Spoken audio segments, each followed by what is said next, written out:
ঘর।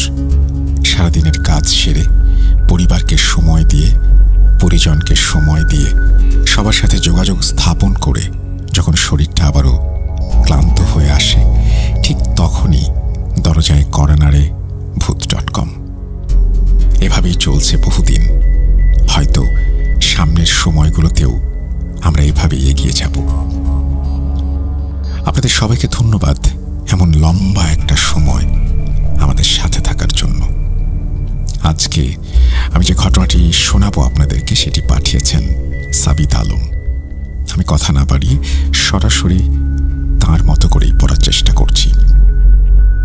ঘটনায় যাবার আগে একটু বলি, যারা শুনছেন আপনারা অনেকেই শোনেন কিন্তু এখনো পর্যন্ত সাবস্ক্রাইব করেননি। আপনাদেরকে বিশেষভাবে অনুরোধ করছি, অনুরোধ রাখা বা না রাখাটা আপনাদের ব্যাপার। যদি সাবস্ক্রাইব করেন আমরা ধন্য হব। চলে যাচ্ছি ঘটনায়। আসসালামু আলাইকুম রাসেল ভাই ও প্রিয় শ্রোতা বন্ধুরা, কেমন আছেন আপনারা? আমি মোহাম্মদ সাবিত আলম, লিখছি ময়মনসিংহ বিভাগ থেকে। আজ আমি নতুন একটি ঘটনা নিয়ে আপনাদের সামনে উপস্থিত হয়েছি। আজকের ঘটনাটি আমাকে বলেছেন সামানা নামের একজন আপু। কথা না বাড়িয়ে আমি সরাসরি চলে যাব সামানা আপুর কাছে। ঘটনাটি সামানা আপু আমাকে যেভাবে বলেছেন আমি সেইভাবে আপনাদের সামনে উপস্থাপন করছি এবং অনিচ্ছাকৃত ভুল ত্রুটির জন্য সকলের নিকট ক্ষমা প্রার্থনা করছি। বলছেন সামানা আপু।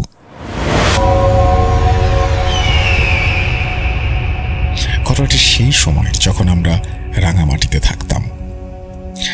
যে ঘরটিতে এই ভয়াবহ ঘটনাগুলো ঘটেছিল সেটি আমাদের পৈতৃক বাড়ি ছিল, যা খুবই বড় একটি বাড়ি। বাড়িটির দুটি অংশ, নিচের অংশটি ছিল আমার চাচার এবং ওপরের অংশটি আমাদের। চাচার অংশটি আমাদের থেকে সম্পূর্ণ আলাদা ছিল। নিচের অংশে যাওয়ার জন্য শুধু বাইরে থেকে পথ ছিল, অর্থাৎ মেইন প্রবেশ পথ দিয়ে ঢুকে ডান হাতে পার্কিং, বাম হাতে লন, সামনে এগিয়ে গেলে বাড়িতে ঢোকার দুটি দরজা ছিল। একটি দরজা ওপরের অংশ, অন্যটি নিচের অংশের জন্য। আমার চাচার পরিবার দেশের বাইরে চলে গিয়েছিল, তাই এখন শুধুমাত্র আমাদের পরিবারই ওপরের অংশে থাকতো আর নিচের অংশটি সম্পূর্ণ ফাঁকা থাকতো। ওরা সব জিনিসপত্রই বিক্রি করে দিয়েছিল যাবার আগে। একদিন আমার ইউনিভার্সিটিতে একটি অনুষ্ঠান ছিল। অনুষ্ঠান শেষ করে ফিরতে ফিরতে মাগরিবের আজানের সময় হয়ে গেল। আমি বাড়িতে পৌঁছতেই দরজায় বসা ওয়াচম্যান আমাকে দেখে দরজা খুলে দিল। আমি স্বাভাবিকভাবে বাড়িতে ঢুকছিলাম এবং নিজের হ্যান্ডব্যাগ থেকে চাবি খুঁজছিলাম। আম্মু আব্বু ওপরের তলায় ছিলেন আর ওনাদের পক্ষে বারবার নিচে নেমে গেট খোলা সম্ভব ছিল না, বিধায় নিচে একজন ওয়াচম্যান রাখা হয়েছিল। আমাদের বাসার কেউ বাইরে গেলে অবশ্যই সে বাসার চাবি সে সঙ্গে রাখত, যেন ফিরে এসে সহজেই দরজা খুলে ভেতরে ঢুকতে পারে। আমি চাবি খুঁজছিলাম আর আমার দুই হাতেই শপিং ব্যাগ ছিল। দরজার কাছে পৌঁছাতেই চাবি আমার হাতে চলে এলো। আমি দরজা খুলতে যাব এমন সময় দেখলাম পাশেই চাচার ফ্ল্যাটের দরজাটি কিছুটা খোলা। আমি অবাক হলাম, কারণ চাচারা চলে যাওয়ার পর থেকে ওই দরজাটা সবসময় বন্ধই থাকতো। মাঝে মাঝে আম্মু কাজের মানুষকে পাঠাতো রুম পরিষ্কার করার জন্য, আর তাছাড়া আমাদের ওখানে আর কোনো কাজ থাকতো না। আমি শপিং ব্যাগ হাতে নিয়ে দরজার দিকে এগিয়ে গেলাম, যেন দেখতে পারি ভেতরে কে আছে। দরজাটা একটু পেছন দিকে ঠেলে দিতেই একটা অদ্ভুত গন্ধ পেলাম। ফ্ল্যাটটি বন্ধ থাকলেও আম্মুর তত্ত্বাবধানে সবসময় পরিষ্কার ও পরিচ্ছন্ন রাখা হতো, কখনো এমন বাজে গন্ধ পাওয়া যায়নি। দরজাটা একটু বেশি খুলতেই দেখলাম ভেতরে সম্পূর্ণ অন্ধকার। বাইরে তখন আলো মাঝারি মাত্রার ছিল। মাগরিবের সময় হয়ে আসছিল আর ওয়াচম্যান বাইরের লাইটগুলো জ্বালিয়ে দিল। বাইরের আলো চলে গেল। হালকা লাইটেও আলোতে ভেতরে যা দেখলাম সেসব দেখে আমার হাত থেকে শপিং ব্যাগগুলো পড়ে গেল। ব্যাগ পড়ার সঙ্গে সঙ্গে আমি সেখানে দাঁড়িয়ে জোরে জোরে চিৎকার করতে লাগলাম। চিৎকার করতে করতে আমার চোখ বন্ধ হয়ে গেল। ওয়াচম্যান দৌড়ে এসে বলল, কি হয়েছে কি হয়েছে আপা? আমি চিৎকার করতে করতে বললাম, এটাকে ভেতরে দেখো কি আছে। সে আমাকে অবাক চোখে জিজ্ঞেস করল, কে? আপনি কার কথা বলছেন? আমি কিছুই বুঝতে পারছিলাম না। আমি তখন বেরিয়ে যাচ্ছিলাম, ঠিক সেই সময়ে ভেতর দিক থেকে বাবা বেরিয়ে এলেন। তিনিও চিন্তিত হয়ে গেলেন আমি কেন এত চিৎকার করছি। আমি চাচার ফ্ল্যাটের দিকে ইশারা করে বললাম, বাবা, ভেতরে একটা মাথা কাটা মানুষ আর তার সঙ্গে একটা ছোট মেয়ে আছে। ভয়ে আমার অবস্থা খুব খারাপ হয়ে গিয়েছিল। আমি কাঁপছিলাম আর বলতে লাগলাম, চাচার দরজার দিকে তাকাও বাবা, চাচার দরজার দিকে তাকাও। আমার মুখ থেকে অদ্ভুত শব্দ বের হচ্ছিল। বাবা বললেন, কোথায়? আমি আবার ইশারা করলাম, কিন্তু এবার আমি অবাক হয়ে দেখলাম দরজাটি আবার আগের মতোই বন্ধ করা হয়েছে। আমি বারবার দরজার দিকে তাকাচ্ছিলাম আর মাঝে মাঝে বাবার দিকে। আমি সম্পূর্ণ হতবাক হয়ে গেলাম। বাবার দিকে তাকিয়ে বললাম, বাবা, একটু আগেও তো দরজাটা খোলা ছিল। আমি দরজাটি একটু খুললে ভেতরে পুরো অন্ধকার ছিল। তখন ওয়াচম্যান লাইট জ্বালালো, আর তখনই যা দেখলাম তাতে আমার বুক ধড়ফড় করতে লাগলো। আমি দেখলাম একটা মাথা কাটা লোক ছেঁড়া পাটা পুরনো শার্ট পরে দাঁড়িয়ে আছে, আর হাতে ধরা একটা ছোট মেয়ের হাত। তারা দুজন দরজার দিকে ঢুকছিল। বাবা আমার কথা শুনেই ওয়াচম্যানের দিকে তাকালেন, জিজ্ঞেস করলেন, দরজা কে খুলেছে? ওয়াচম্যান হতবাক চোখে বলল, সাহেব, দরজা তো আগের মতোই বন্ধ ছিল, এখনো বন্ধ আছে। সত্যি বলতে ওদিকটায় কাউকে যেতে দেখিনি। আমি নিজের চোখে দেখেছি কেউ দরজা বন্ধ করেনি। বাবা তখন তড়িঘড়ি করে উপরে গিয়ে চাচার ঘরের চাবি নিয়ে এলেন। আমরা দরজা খুলে ভেতরে ঢুকলাম। ভেতরে সবকিছুই ঠিকঠাক, কারো কোনো অস্তিত্ব নেই, এমনকি কোনো গন্ধও আসছিল না ভেতর থেকে। ভাবতেই পারবেন না কি ভয় আর আতঙ্ক চারিদিক থেকে ঘিরে ধরেছিল আমাকে। যদি কোনো মানুষের দেখা পেতাম তাহলে বলতাম হয়তো কোনো কাজের লোক বা চোর, কিন্তু যাকে আমি দেখেছি তার তো মাথাই ছিল না। আর সেই মেয়েটা, সে আবার কে?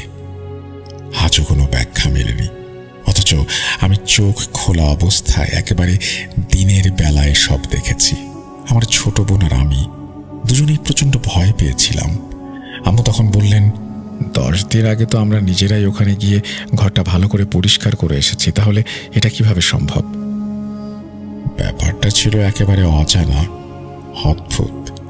এই ঘটনার আগে আমাদের পুরো বাড়িতে কখনো কোনো অস্বাভাবিক ঘটনা ঘটেনি। এটা তো আমার দাদার হাতে গড়া বাড়ি। আব্বু আর চাচা 2 ভাই আর ওনাদের 6 বোন ছিল। চাচার বিয়ে আব্বুর থেকে অনেক আগেই হয়ে গিয়েছিল। আব্বুর বিয়ে হয়েছিল অনেক বেশি দেরিতে, তাই আমাদের 2 বোনের বয়স চাচার ছেলে মেয়েদের তুলনায় অনেক কম ছিল। সবাই তখন এক বাড়িতে মিলেমিশে থাকতাম। তারপর একে একে সব ফুপুর বিয়ে হয়ে গেল, আর শেষমেশ চাচা আর আমাদের পরিবারটি শুধু থাকতো এই বাড়িতে।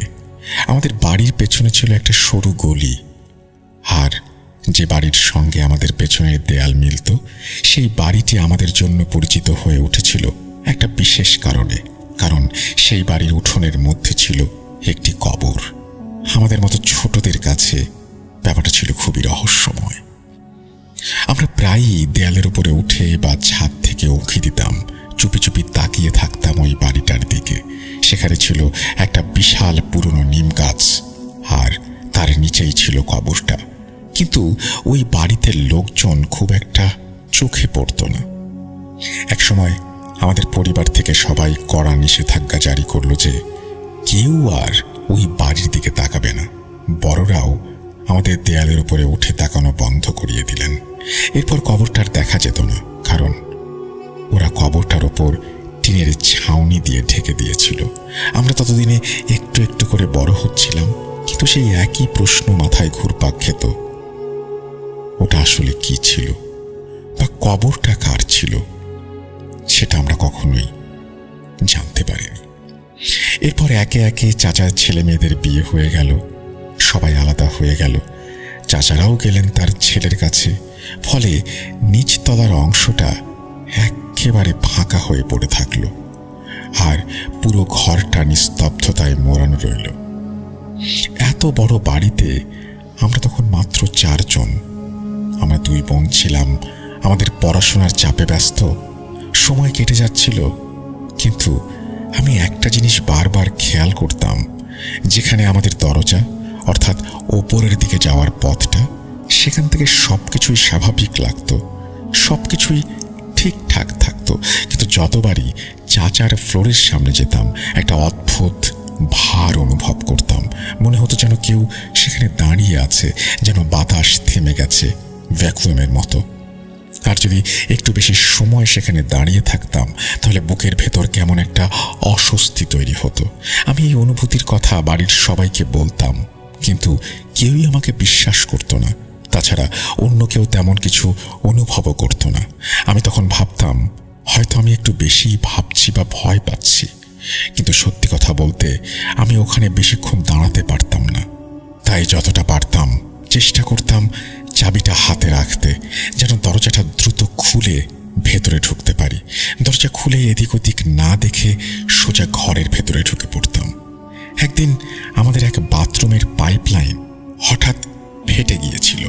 বাবা একজন প্লাম্বারকে ডেকে নিয়ে আসেন, আর সে এসে বলল নিচের বাথরুম পর্যন্ত সম্পূর্ণ লাইনটাই বদলাতে হবে। কাজ শুরু হলো এবং এরপর বাবা নিচের অংশের দরজা খুলে দিলেন।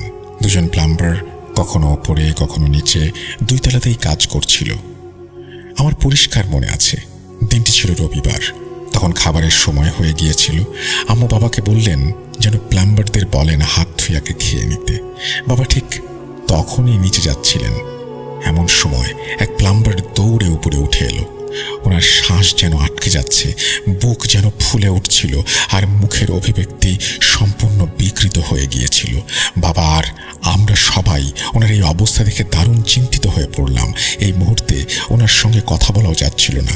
তখন মায়ের সামনে আমি অন্য প্লাম্বারকে জিজ্ঞেস করলাম, কি হয়েছে, উনি এরকম করছেন কেন?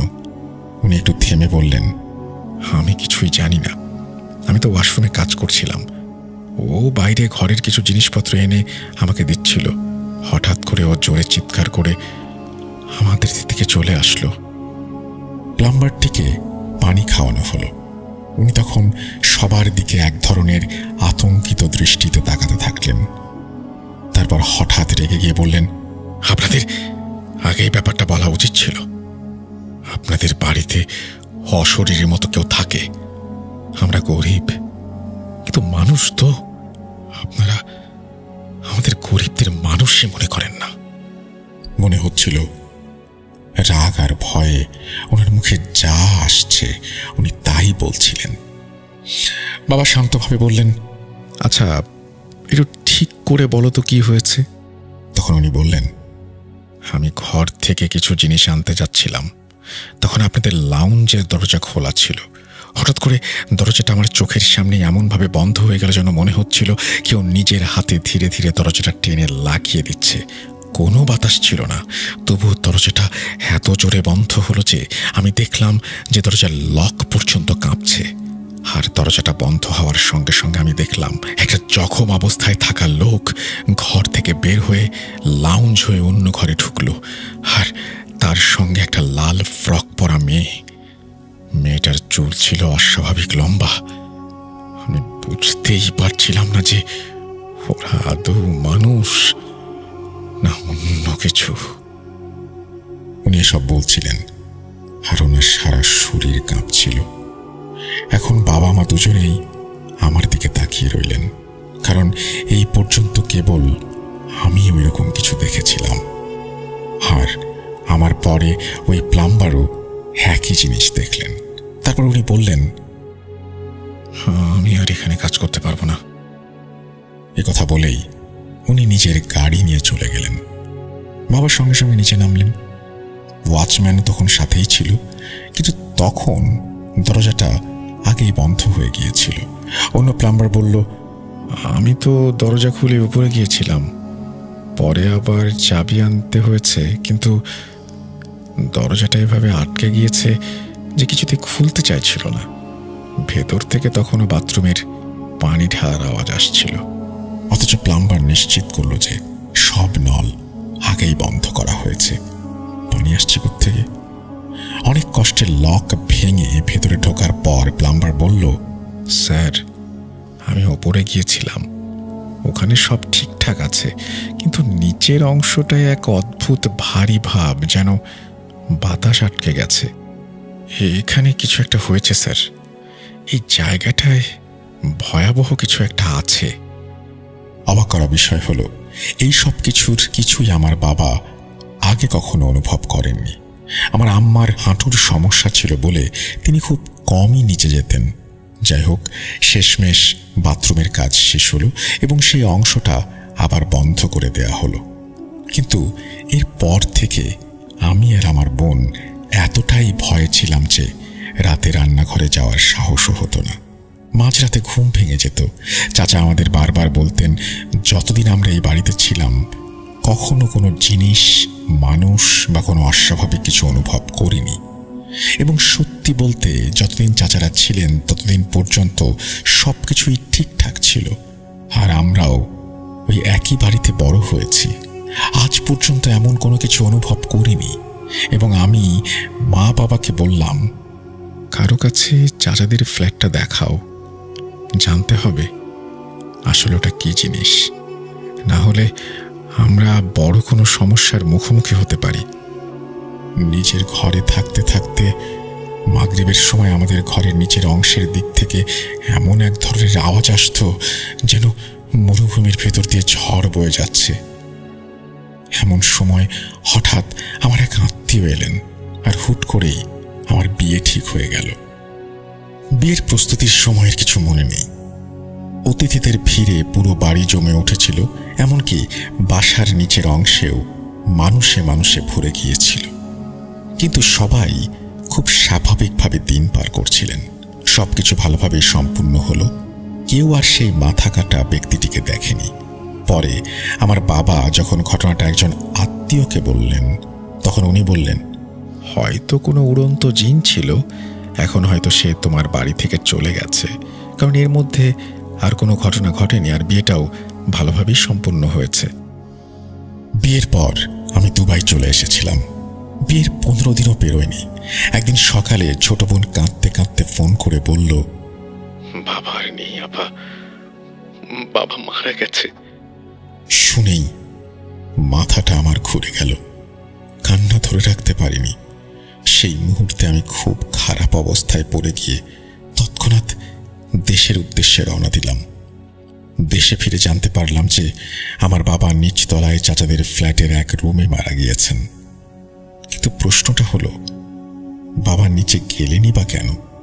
কারণ বাবা তো সাধারণত ওদিকে যেতেন না। আমাদের তো কোনো কাজই ছিল না নিচের ফ্লোরে। চাচা তো আগেই ওখান থেকে সব মালপত্র সরিয়ে নিয়েছিলেন। একেবারে ফাঁকা জায়গায় কারো যাওয়ার কি প্রয়োজন? সেই অংশটা শুধু সময়ে সময়ে পরিষ্কার করার জন্য খোলা হতো। চাচাকে বহুবার বলতে হয়েছে বাবাকে, ভাড়া দিয়ে দাও, ফাঁকা পড়ে আছে।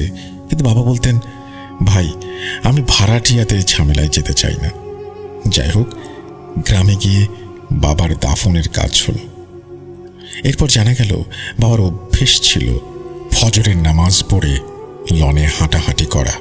তারপর উনি খবরের কাগজ নিতেন আর ওপরে উঠে নাস্তার সঙ্গে নিউজ পেপার পড়তেন। সেই দিনও নামাজ শেষে বাবা নিচে নেমেছিলেন। মা নাস্তার জন্য অপেক্ষা করছিলেন, কিন্তু অনেক দেরি হয়ে গেলেও বাবা না আসায় মা বারান্দা থেকে নিচে তাকিয়ে দেখলেন যে বাবা লনে নেই। মেইন গেটও তালা বন্ধ। আর ওই দিন কাকতালীয়ভাবে আমাদের ওয়াচম্যানও উপস্থিত ছিল না। মা উদ্বেগ নিয়ে নিচে নামলেন। চাচার ঘরের দরজা খোলা। মা দরজাটা ঠেলেই সামনে দেখলেন বাবা নিচের সিঁড়ির গোড়ায় পড়ে রয়েছেন। আর এই সম্পূর্ণ ঘটনায় সবচেয়ে অদ্ভুত বিষয় যেটি ছিল সেটি হলো, চাচার রুমের চাবিগুলো তো ওপরে রাখা, বাবার কাছে কোনো চাবিই ছিল না। দরজাটা বাইরে থেকে লক করা ছিল। তাহলে চাবি ছাড়াই সেই দরজা খুলল কিভাবে? বাবার জামা বা পকেটেও কোনো চাবি পাওয়া যায়নি। কপালে ছিল একটা গভীর আঘাত, আর মাথার চারপাশে রক্ত ছড়িয়েছিল, হাতে ছিল ভাঁজ করা একটি নিউজ পেপার। একটা কথা আছে, মৃত্যুর কারণ যদি জানা যায় তবে মানুষ কিছুটা হলেও ধৈর্য রাখতে পারে, কিন্তু যখন কারণটাই স্পষ্ট নয় বরং ঘিরে থাকে অনেক রহস্য, তখন আমরা কিভাবে ধৈর্য ধরব? মাকে সামলানো তখন ভীষণ কঠিন হয়ে পড়েছিল। তবুও যেভাবেই হোক আমরা দিন পার করছিলাম, কিন্তু সমস্যা হলো আবারও নিচের অংশ থেকে ভয়ঙ্কর বাতাসের আওয়াজ পাওয়া শুরু হলো। অনেক মানুষ এলেন, বাড়ি দেখলেন, বিচার বিশ্লেষণ করলেন, আর তখনই বোঝা গেল যে নিচের অংশটা কোনো এক অশুভ শক্তি বা কোনো এনার্জি দখল করে আছে। দরজা নিজে থেকে খোলা, মাথাহীন একজন মানুষকে দেখতে পাওয়া এবং একটি ছোট মেয়েকে দেখতে পাওয়া, তার সাথে এই সব ঘটনা শুধু আমি নয়, ওই প্লাম্বারও দেখেছিল। এরপর একজন বিশেষজ্ঞ এসে জানালেন এই শক্তি খুবই নেতিবাচক, কিন্তু এটা দূর থেকে আসেনি, বরং আশপাশ থেকে এসেছে। এখন প্রশ্ন হচ্ছে যে কিভাবে, কার মাধ্যমে, আশপাশ থেকে কে বা কারা আমাদের কাছে এমন কিছু পাঠাবে? ঘরের কাছে কোনো কবরস্থানও ছিল না, না ছিল কোনো অনাবাদি জায়গা, কিন্তু বারবার কেবল একটা কবরের কথাই আমার মনে পড়ছিল, যেটা ছিল আমাদের ঘরের পেছনের গলির ভেতরের একটা বাড়ির উঠোনে। আমরা কখনোই জানতে পারিনি সেই বাড়ির লোকেরা কারা আর কবরটা কার ছিল। বলতে গেলে আমাদের বাড়ির পেছনে একটা সরু গলি ছিল, সেই গলির বাসিন্দাদের সঙ্গে আমাদের কোনোদিন কোনো প্রকার বন্ধুত্বপূর্ণ সম্পর্ক তৈরি হয়নি।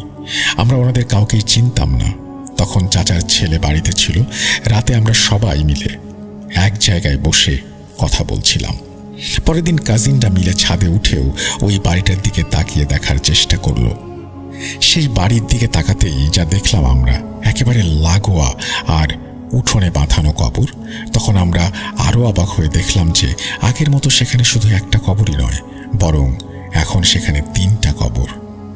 একটা তো আগে থেকেই ছিল, নতুন করে এসেছে একটা বড় কবর, আর তার পাশে একটা ছোট কবর। আমার খুব কষ্ট হলো, আমি খুব কষ্ট করে চারপাশ থেকে তাকিয়ে সব দেখছিলাম, কিন্তু টিনের ছাউনি থাকায় চোখে বেশ কষ্ট হচ্ছিল। তখন একটাই চিন্তা মাথায় ঘুরপাক খাচ্ছিল, এই মানুষগুলো কবরস্থান বাদ দিয়ে নিজের বাড়িতেই কেন দাফন করতে হলো? কেনই বা নিজের ঘরের উঠোনে লাশ মাটি চাপা দিয়ে রাখা হয়?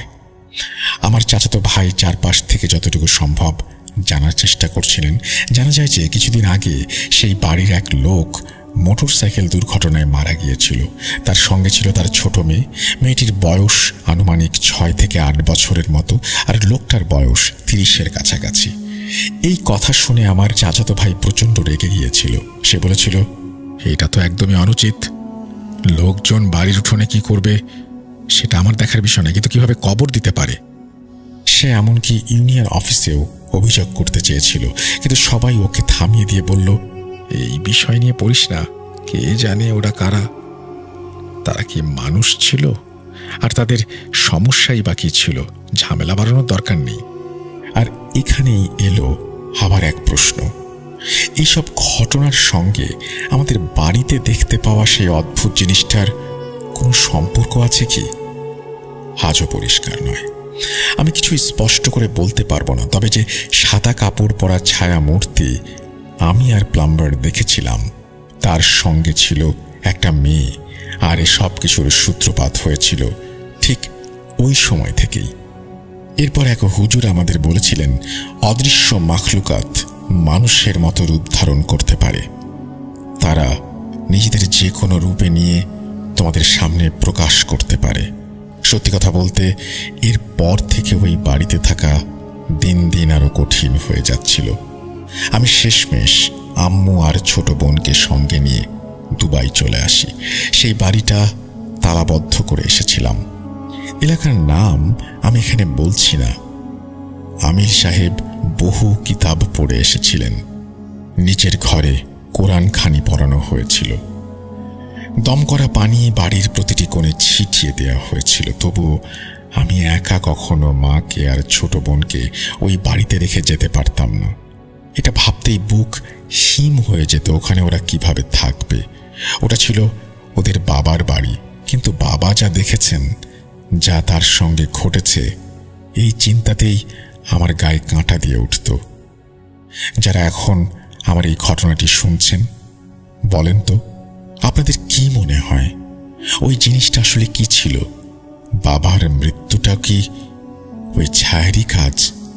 কারণ বাবা তো শুধু 2টা সিঁড়ি দিয়ে পড়ে গিয়েছিল। মৃত্যুর প্রকৃত কারণ ছিল কি? দুবাই যাবার পর হঠাৎ একদিন পুরাতন প্রতিবেশীর সাথে ফোনে কথা বলছিলাম আমি। উনি আমাকে জানিয়েছিলেন যে ওই বাড়ির ব্যক্তিরা নাকি অন্য ধরনের এক ধর্ম ফলো করত। ওনাদের বাড়িতে একটা কিতাব পাওয়া গিয়েছিল। মৃত্যুর পর ওনাদের দাফন যেন ঘরের উঠোনেই হয়, আর যেন ওনাদের পা উত্তর দিকে, মাথা দক্ষিণ দিকে থাকে। তবে এলাকার মানুষ নাকি ওদের এই কাজ আর করতে দেয়নি। কিতাবে এও লেখা ছিল যে ওরা নাকি মৃত্যুর পর ফিরে আসবে, প্রতিশোধ নেবে। এখন আল্লাহ ভালো জানেন আমাদের সাথে কেন এরকম হয়েছিল, তারাই বা কি ধর্ম ফলো করত। তবে এটুকু জানতে পেরেছিলাম যে সেই 3 কবরের মাঝে পরের 2 কবরের লাশ যেভাবে মারা যায় সেইভাবেই দাফন করা হয়। কোনো গোসল নাকি হয়নি। লোকটার মাথার ওপর দিয়ে ট্রাকের চাকা চলে গিয়েছিল, আর মেয়েটা নাকি লাল ফ্রক পরা অবস্থায় ছিল তখন। বাকি যাই হয়েছে আল্লাহ মালুম। ধন্যবাদ প্রিয় লিসেনার্স, মনোযোগ দিয়ে ঘটনাটি শোনার জন্য। ঘটনা যদি ভালো লেগে না থাকে তবে অবশ্যই আমাকে ক্ষমা করবেন। আপনাদের সকলের সুস্থতা কামনা করি আমি সাবিত আলম বিদায় নিচ্ছি আজকে। এই বলে তিনি তার ঘটনা শেষ করেছেন। আমার কাছে মনে হয় যে ঘটনাটা বেশ অদ্ভুত টাইপের, এবং আমিও প্রশ্ন ছুড়ে দিতে চাই আপনাদের জন্য। কমেন্ট সেকশনে লিখুন কি মনে হয় আপনার, ওটা আসলে কি ছিল। আমরা চলে যাব আমাদের পরবর্তী ঘটনায়।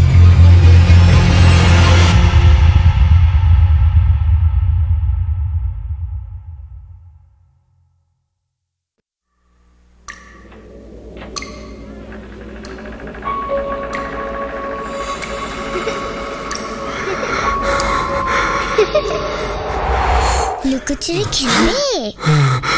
লুকোচুরি? তুমি লুকাও, আমি ঠিকই তোমাকে খুঁজে পাবো।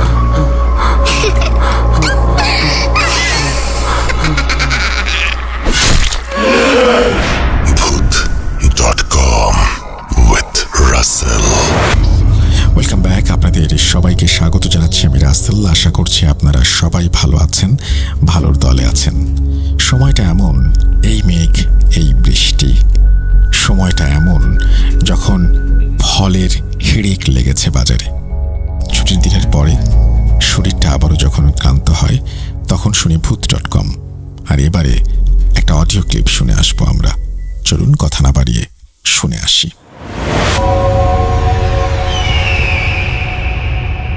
আসসালামু আলাইকুম রাসেল ভাই, আশা করছি আপনি ভালো আছেন। আপনি সহ ভূত.com এর সকল মেম্বারদেরকে আমি অসংখ্য ধন্যবাদ জানাই, কারণ আপনাদের জন্য আমরা এত সুন্দর সুন্দর গল্প শুনতে পারি, এত সুন্দর সুন্দর ঘটনার সাক্ষী হতে পারি।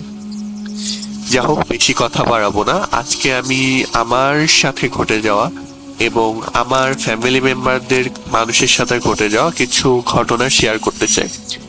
আমি চাই এই গল্পগুলা বা এই ঘটনাগুলা আমি সরাসরি স্টুডিওতে এসে শেয়ার করি, কারণ আমি যে ঘটনাগুলো শেয়ার করব সেগুলোর সাক্ষী আমি চাক্ষুষ নিজে এবং আমার পরিবারের মানুষ। সেজন্য আমি চাই যে আমি স্টুডিওতে এসে ঘটনাটা শেয়ার করি। যা হোক, আমার কাছে অনেকগুলো ঘটনায় আছে, বাট আমি এখানে জাস্ট একটা ঘটনা শেয়ার করছি। যদি আমার ঘটনা সিলেক্টেড হয় আমি অনেক খুশি হব, এটা ভেবে যে আমি আমার সাথে ঘটে যাওয়া সত্যি ঘটনা আমি পুরো বিশ্বের কাছেও উন্মোচন করতে পারছি। আচ্ছা, আমি ঘটনাতে যাই। ঘটনাটা হচ্ছে যে এটা আমার জন্য অভিশাপ নাকি আশীর্বাদ আমি জানি না, তবে মেন যে ঘটনা মেন যেদিন থেকে আমার সাথে প্যারানর্মাল কাহিনীগুলো ঘটা শুরু করে আমি সেদিন থেকে শুরু করছি। সেদিন কি ছিল, তখন আমি এসএসসি পরীক্ষার ক্যান্ডিডেট ছিলাম। আমার ফ্যামিলির সবাই, মানে আমার আম্মু, আমার ছোট ভাই সবাই হচ্ছে নানু বাসাতে যায়, বাট আমি পরীক্ষার কারণে যেতে পারিনি, আমি বাসাতেই ছিলাম। তো সময়টা ছিল আনুমানিক এশার আজানের একটু আগে, সন্ধ্যার পরে। বাসাতে আমি একা, তখন শীতকাল। তো শীতকালে তো এমনি চারদিকের আবহাওয়া খুবই থমথমে থাকে, খুবই নিশ্চুপ থাকে, এক ফোঁটা পানি পড়লেও সেটার সাউন্ড শোনা যায়। যা হোক, আমি বাসাতে একা ছিলাম এবং বাসার আমি যে রুমটাতে ছিলাম সেই রুমে শুধুমাত্র লাইট অন করা ছিল এবং পুরো ফ্ল্যাটের লাইট অফ করা ছিল। আমার তখন কিন্তু এমন কোনো ফিল হচ্ছিল না যে ভয় পাচ্ছিলাম না, কারণ আমি বাসাতে একা থাকার অভ্যাস আছে এবং আমরা ওই বাসাতে অনেক দিন যাবত থাকি।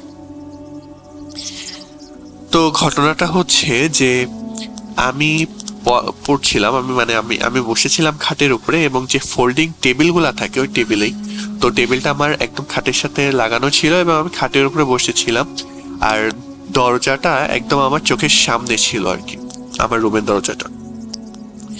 তো যেহেতু আমার রুমের লাইটটা অন ছিল এবং আমার ফ্ল্যাটের বাকি রুমের লাইটগুলো অফ ছিল, সেহেতু ওইদিকে অন্ধকার ছিল এবং আমার রুমের আলোটা যতটুকু বাইরে যাচ্ছিল অতটুকুই আমি দেখতে পাচ্ছিলাম, আদার্স বাইরে অন্ধকার।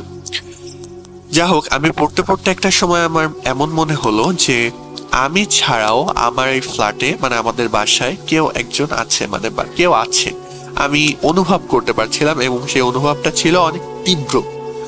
মানে আপনি ধরুন যে আপনি শুয়ে আছেন, চোখটা বন্ধ করে আছেন এবং আপনার রুমে যদি কেউ প্রবেশ করে, হাঁটা চলা করে, ঠিক যেমন ফিল আপনি করবেন ঠিক তেমন ফিল আমার হচ্ছিল, বা তার থেকে তীব্র হচ্ছিল। কারণ আমি তো জানি আমার বাসাতে কেউ নেই, তারপরেও মনে হচ্ছে যে না, আমার বাসাতে কেউ মানে হাঁটাচলা করছে বা আমার কাছাকাছি আসতে চাইছে। কিন্তু আমি এই বিষয়টা অতটা গুরুত্ব দিইনি, আমি ভাবতেছিলাম যে আমার মনের ভুল হতে পারে, কারণ আমি তো শিওর আমার বাসাতে কেউ নেই। তারপরেও আমি রিচেক করার জন্য আমি আমার মেন দরজা চেক করতে যাই যে আমার মেন দরজা লক আছে কিনা। যা হোক, লক চেক করে এসে দেখি যে লক করা আছে, মানে আমার বাসাতে কেউ ঢোকার পসিবিলিটি কোনোভাবেই সম্ভব না।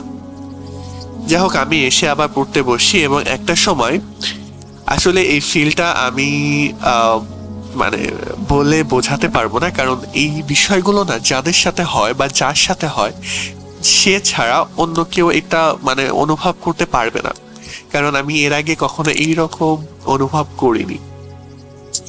যা হোক, আমি দেখলাম আসলে আমরা এই বিষয়টা না এমন যে আমরা যে চোখে যেমন দেখি ওই জিনিসগুলা না, মানে যখন সামনে আসে তখন মনে হয় না যে আপনি চোখে দেখতে পাচ্ছেন, বাট আপনি তার আকার, তার চেহারা, তার গঠন আপনি স্পষ্ট বুঝতে পারছেন বা মনে হচ্ছে যে আপনি দেখতে পাচ্ছেন, এমন একটা ফিল হয়।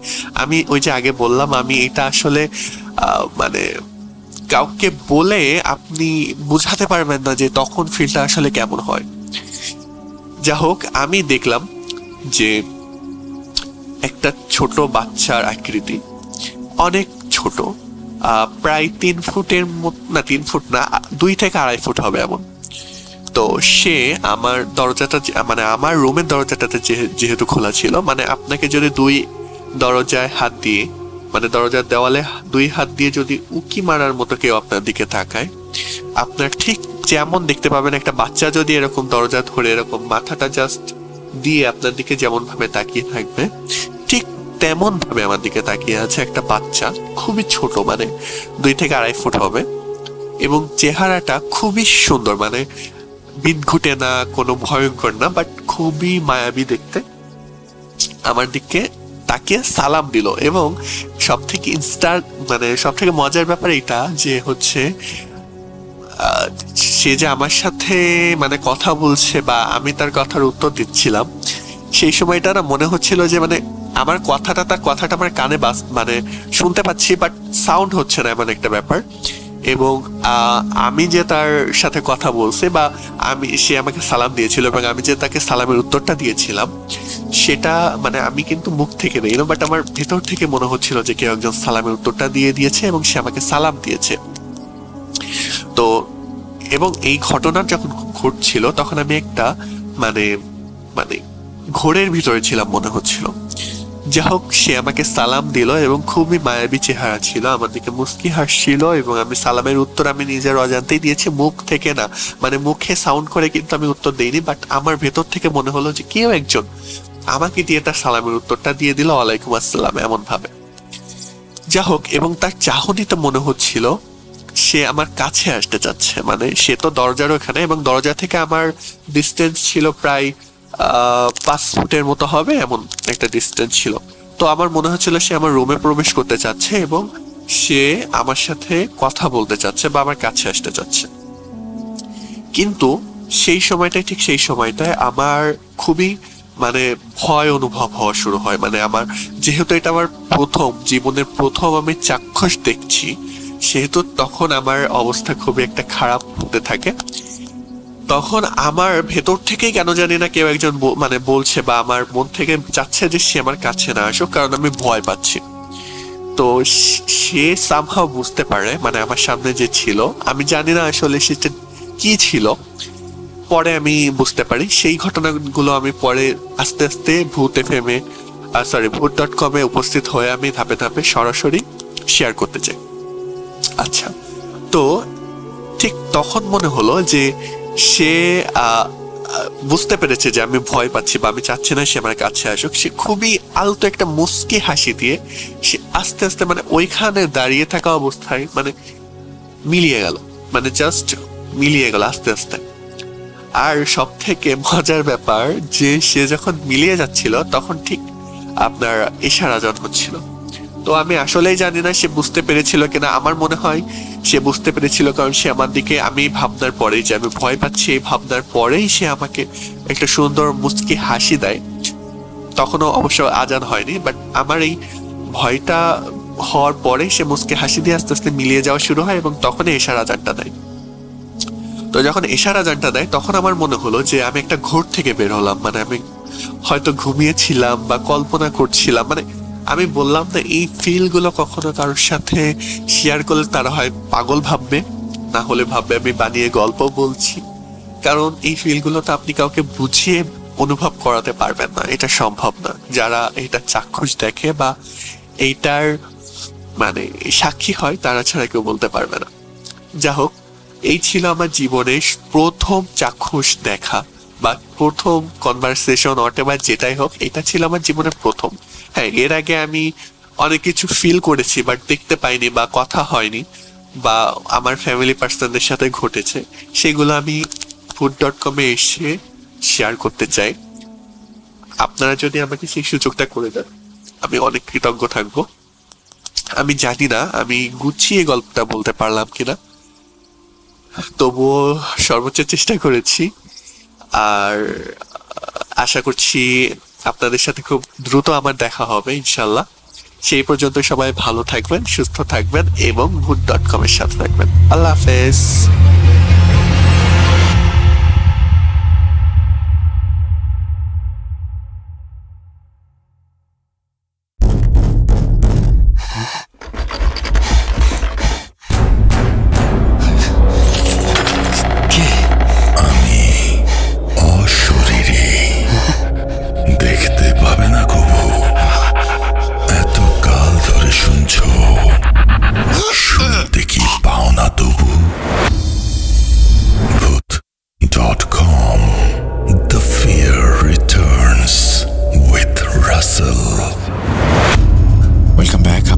সবাইকে স্বাগত জানাচ্ছি, আমি রাসেল। আশা করছি আপনারা সবাই ভালো আছেন এবং ভালোর তলে আছেন।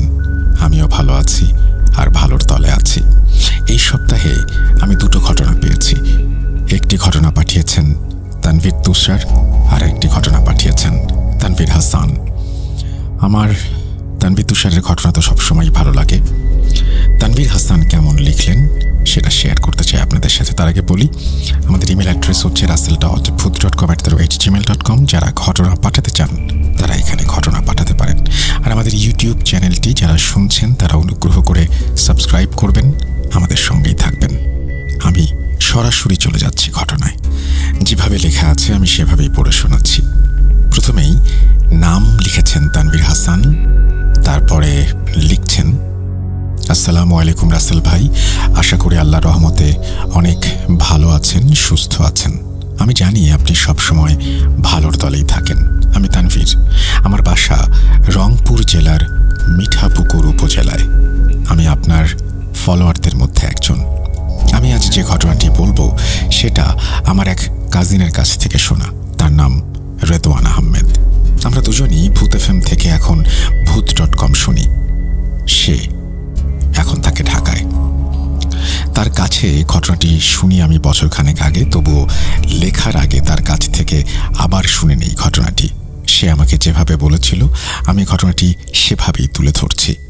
অনিচ্ছাকৃত ভুল ত্রুটি ক্ষমা সুন্দর দৃষ্টিতে দেখার অনুরোধ করছি।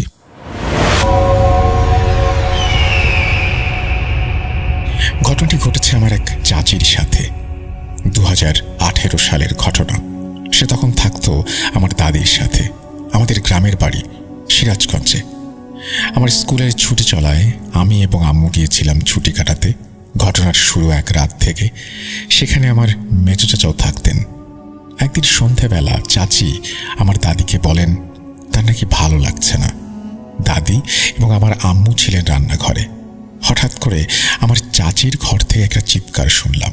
আমরা সবাই বের হয়ে দৌড়ে গেলাম সেখানে। গিয়ে দেখি চাচি ঘরের মেঝেতে পড়ে আছেন। অনেক কষ্টে চাচির জ্ঞান ফেরানো হলো।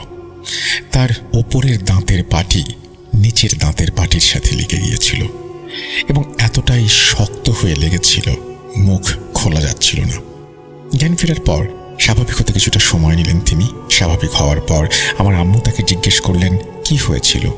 চাচি কাঁপা কাঁপা গলায় বললেন, আমি শুয়েছিলাম, হঠাৎ করে আমার চোখ দেয়ালের দিকে গেল এবং দেখি দেয়ালের এক কোণে ছায়ার মতো কি জানি। আমি দেখলাম সেই ছায়ার মধ্যে কিছু একটা জ্বলজ্বল করছে। মনে হলো সেই ছায়াটার চোখ। আমি ভাবলাম হয়তো কোনো কিছুর ছায়া পড়েছে। ঘরে একটি ডিম লাইট জ্বলছিল। হালকা আলোয় কোনো কিছুর হালকা ছায়া পড়া স্বাভাবিক। চাচি আবারও বললেন, আমি তাই আবার চোখ বন্ধ করি, কিন্তু কেন যেন মনে হচ্ছিল কেউ একজন আমাকে দেখছে। আমি তাই আর শুয়ে থাকতে না পেরে উঠে বসি। তখনও সেই ছায়াটি দেয়ালের এক কোণে। আমি কৌতূহল বশত সেটা কিসের ছায়া দেখার জন্য খাট থেকে নেমে যেই না সেটার দিকে পা বাড়াবো, অমনি একটা ঠান্ডা বাতাস জোরে আমার দিকে উড়ে এলো। আমি অনেক ভয় পাই। তারপর আমার আর কিছু মনে নেই। আমরা তাকে বলি ঘুমের ঘরে হয়তো ভুল দেখেছেন। আমরা তাকে বিশ্রাম নিতে বলে সেখান থেকে চলে যাই। কিন্তু এরকম ঘটনা যে শুধু একবারই ঘটেছে তা তো নয়। এরকম ঘটনা বারবার ঘটতে থাকে। সবাই মনে করে শারীরিক দুর্বলতার কারণে এমনটি হতে পারে। তাই চাচিকে ডাক্তার দেখানো হয়, কিন্তু ডাক্তার তেমন কোনো সমস্যা খুঁজে পান না। তিনি বলেন হয়তো শারীরিক দুর্বলতা। শেষে চাচিকে সাইকিয়াট্রিস্টও দেখানো হয়, কিন্তু সমস্যার শেষ নয়, বরং সমস্যারও বাড়তে থাকে। এই সমস্যা শুধু আমার চাচির কাছে সীমাবদ্ধ ছিল না, বরং পরিবারের সবার সাথে অদ্ভুত অদ্ভুত ঘটনা ঘটতে শুরু করলো। হঠাৎ করে একদিন রাতে আমার চাচা জোরে চিৎকার করে উঠল। আমরা তার ঘরের সামনে যাই এবং দরজা ধাক্কাতে থাকি। আমার চাচা এসে দরজাটি খুলে দেয় এবং যা দেখি বিশ্বাস করেন রাসেল ভাই, আমি এইরকম দৃশ্য দেখব কখনো ভাবিনি। দেখি যে আমার চাচা দাঁড়িয়ে জোরে জোরে নিঃশ্বাস নিচ্ছেন। আমার চাচি তখনও খাটে শুয়ে গভীর ঘুমে আচ্ছন্ন। বলে রাখা ভালো, আমার চাচি ভয় পেতেন বলেই ঘরে সবসময় ওই ডিম লাইটটা জ্বালানো থাকতো। আমরা লাইট জ্বালানো অবস্থায় দেখি আমার চাচার শরীরের বিভিন্ন জায়গায় কাঁটা, জায়গায় জায়গায় কালো দাগ হয়ে আছে। আমরা চাচাকে জিজ্ঞেস করলাম কি ঘটেছে। সে একটু থেমে বলল, আমি ঘুমিয়েছিলাম, হঠাৎ ঘুম ভেঙে গেল এবং পেটের উপরে ভারী কিছু একটা অনুভব করলাম। আমি দেখলাম আমার উপর ছায়ার মতো একটা অবয়ব বসে আছে। সে তখন থেকে আমাকে আঘাত করতে থাকে। তারপর শেষে আমি মিমের দিকে তাকাই, দেখি ও গভীর ঘুমে শেষে আর না পেরে চিৎকার করে। এমন ঘটনা আমার মেজ চাচার সাথেও ঘটেছে একদিন। তাকেও অবয়বটি আঘাত করে। তখন আমার দাদি কবিরাজ ডেকে আনেন। কবিরাজের একটু বর্ণনা দেই। তার গায়ে অনেক পুরাতন একটি ছেঁড়া পাঞ্জাবি এবং লুঙ্গি, কাঁধে একটি পাটের ব্যাগ, আর চুল বড় বড় জট বাঁধানো। তিনি মেঝেতে বসলেন এবং ব্যাগ থেকে অনেকগুলো সিগারেটের প্যাকেট বের করলেন এবং একের পর এক ধরিয়ে টানতে লাগলেন। তিনি চক দিয়ে একটি বৃত্ত আঁকলেন। তিনি আমার চাচিকে বললেন মাটিতে আঁকা বৃত্তটির মাঝে বসতে। চাচি কিছুটা কাঁপা কাঁপা ভঙ্গিতে বৃত্তের মাঝখানে বসে পড়েন। কবিরাজ তার বস্তা থেকে একটি ছোট কাঁচের শিশি বের করেন। তার ভেতরে কিছুটা নারিকেল তেল ছিল। তিনি সেই তেল চাচির চোখে কয়েক ফোঁটা দেন। চাচির দৃষ্টি তখনও স্থির, ঠান্ডা এবং এক দৃষ্টিতে সামনের দেয়ালের দিকে তাকিয়েছিলেন তিনি। কবিরাজ এবার কিছু মন্ত্র পড়া শুরু করেন। তার ঠোঁট নড়ছিল, কিন্তু আমরা বুঝতে পারছিলাম না তিনি কি বলছেন। সেই মুহূর্তে ঘরের ভেতর এক ধরনের ভারী নিস্তব্ধতা নেমে আসে, যেন বাতাসও হঠাৎ থমকে গেছে। হঠাৎ করে চাচির দেহটা কেঁপে উঠল। তাঁর কণ্ঠস্বর হঠাৎ করে গম্ভীর এবং অস্বাভাবিক পুরুষালী হয়ে যায়। আমরা সকলে চমকে উঠি। এমন কণ্ঠ আমরা আগে কখনো শুনিনি। কবিরাজ আবার মন্ত্র পড়া শুরু করলেন। এবার তার গলায় কিছুটা তেজ। বললেন, তুই এই দেহে থাকতে পারবি না। কে পাঠিয়েছে তোকে? জবাব এলো না। চাচির মুখ স্থির, কিন্তু চোখ দুটো বিস্ফারিত, এমন ঠান্ডা, অথচ ভেতর থেকে জ্বলন্ত চোখ আগে কখনো এরকম ভাবে কেউ দেখেনি। কবিরাজ এবার একটি লাল সুতা বের করে চাচির কনিষ্ঠ আঙুলে জড়িয়ে দিলেন এবং বললেন, তুই নাম বল, না হলে আমি তোর তেজ সব পানি করে দেব। সেই মুহূর্তে চাচির কণ্ঠস্বর গর্জে উঠল, আমি নাম বলবো না। আমাকে কেন ডেকেছিস সেটা বল। আমার বাবা, যিনি এতদিন কিছুতেই এই সব বিষয়ে বিশ্বাস করতে রাজি ছিলেন না, তিনি সেই ঘটনা দেখে শুনে স্তব্ধ হয়ে গেলেন। তাদের কথোপকথন এখনো আমার কানে ভাসে। কবিরাজ তার গায়ে পড়া পানি ছুঁড়ে মারলেন। জিনটি বলল সে সব বলবে। জিনটির বলা মতে চাচি একদিন রাস্তা দিয়ে যাচ্ছিলেন। তখন তার চাচিকে ভালো লাগে, তাই সে চাচির সাথে কথা বলতে চায়, কিন্তু সে সামনে এলেই চাচি জ্ঞান হারিয়ে ফেলতেন। এই বলে চাচি হঠাৎ মাটিতে পড়ে যান। কবিরাজ বললেন, পালিয়েছে। শুনুন, আপনারা একটু দূরে সরুন এবং একজন মেয়েটাকে ধরে বসার ব্যবস্থা করুন। কবিরাজ মন্ত্র পড়তে থাকেন। কিছুক্ষণ পর আবার জিনটি হাজির হয়। কবিরাজ তখন তার গায়ে পানি ছেটাতে ছেটাতে বলেন, পালিয়ে গেছিস একবার, হার নয়। চাচির মুখে তখন জিনটি কথা বলে ওঠে। সে সব বলতে রাজি হয়। কবিরাজ বললেন, আগে বল তুই কে? সে বলে তার কোনো নাম নেই, এমনকি তার বাবা মাও নেই। কবিরাজ তার সাথে তখন অন্য ভাষায় কথা বলতে থাকে। শেষে চাচি আবারও মাটিতে পড়ে যান। কবিরাজ আমাদের জানান, এ বড়ই খারাপ জাতের জিন, কিন্তু এ চলে যাবে, তবে বিনিময়ে তাকে কিছু দিতে হবে। ওই জিনের কোনো মা বাবা না থাকায় সে চায় এই মেয়ের আঁচল ধোয়া পানি খেতে। তাই তাকে 10 দিন এই মেয়ের আঁচল ধোয়া পানি খেতে দিতে হবে। কিন্তু এখানেও নিয়ম আছে। তার মা সারাদিন যে শাড়ি পরেছিলেন সেই শাড়ির আঁচল ধোয়া পানি খেতে হবে 10 দিন। ঘটনা এখানে শেষ হলে ভালো হতো, তবে 10 দিন পার হবার পরেও সেই জিন যায় না। আমার চাচি তখন তাকে দেখতে পেত। কোনো উপায় না পেয়ে আবারও সেই কবিরাজকে ডাকা হয়। আবারও আমার চাচির ওপর সেই জিনকে ভর করানো হয়। সেই জিন জানায় এই 10 দিনে ঠিক মতো তার খাওয়া হয়নি, তাই আরও 21 দিন খাওয়াতে হবে, এবং আরও বলে যে 2টি গ্লাসে পানি রাখতে। সে যেদিন চলে যাবে সেই দিন এই পানি সবুজ হয়ে যাবে। আকস্মিকভাবে ঠিক 21 দিন পর একদিন সেই পানি সবুজ হয়ে যায়। তারপর থেকে চাচি কখনো সেই ছায়া আর দেখেননি। তবে এখনো আমাদের বাড়িতে কিছু অদ্ভুত জিনিস দেখা যায়, যেমন আচমকা প্রায় 100 সাপ একসাথে মাটি থেকে বের হয়ে আসা, কিছুক্ষণ বা কিছুদিন পর তা আবার হারিয়েও যায় এবং প্রায় পুরো বাড়ি জুড়ে আতরের গন্ধে ভরে যায়। এসব ঘটে, এটা আমার নিজের চোখের সামনে দেখা। কখনো ভুলতে পারবো না সেই ভয়ানক চোখ দুটো। বলছিল রেদওয়ান। রাসেল ভাই, এই ঘটনা শোনার সময় আমার ভাইয়ের মুখে আমি যে আতঙ্ক দেখেছিলাম তা মিথ্যা হতে পারে না। তবুও শ্রোতাদের বলছি, বিশ্বাস করা বা না করা আপনার ব্যাপার। সবার মঙ্গল কামনা করে শেষ করছি। আল্লাহ হাফেজ। এই বলে তিনি তার ঘটনা শেষ করেছেন। আশা করছি এই ঘটনাটি আপনাদের ভালো লেগেছে। যদি ভালো লাগে অবশ্যই আমাকে জানাবেন, ভালো না লাগলেও জানাবেন। আমরা চলে যাব আমাদের পরবর্তী ঘটনায়।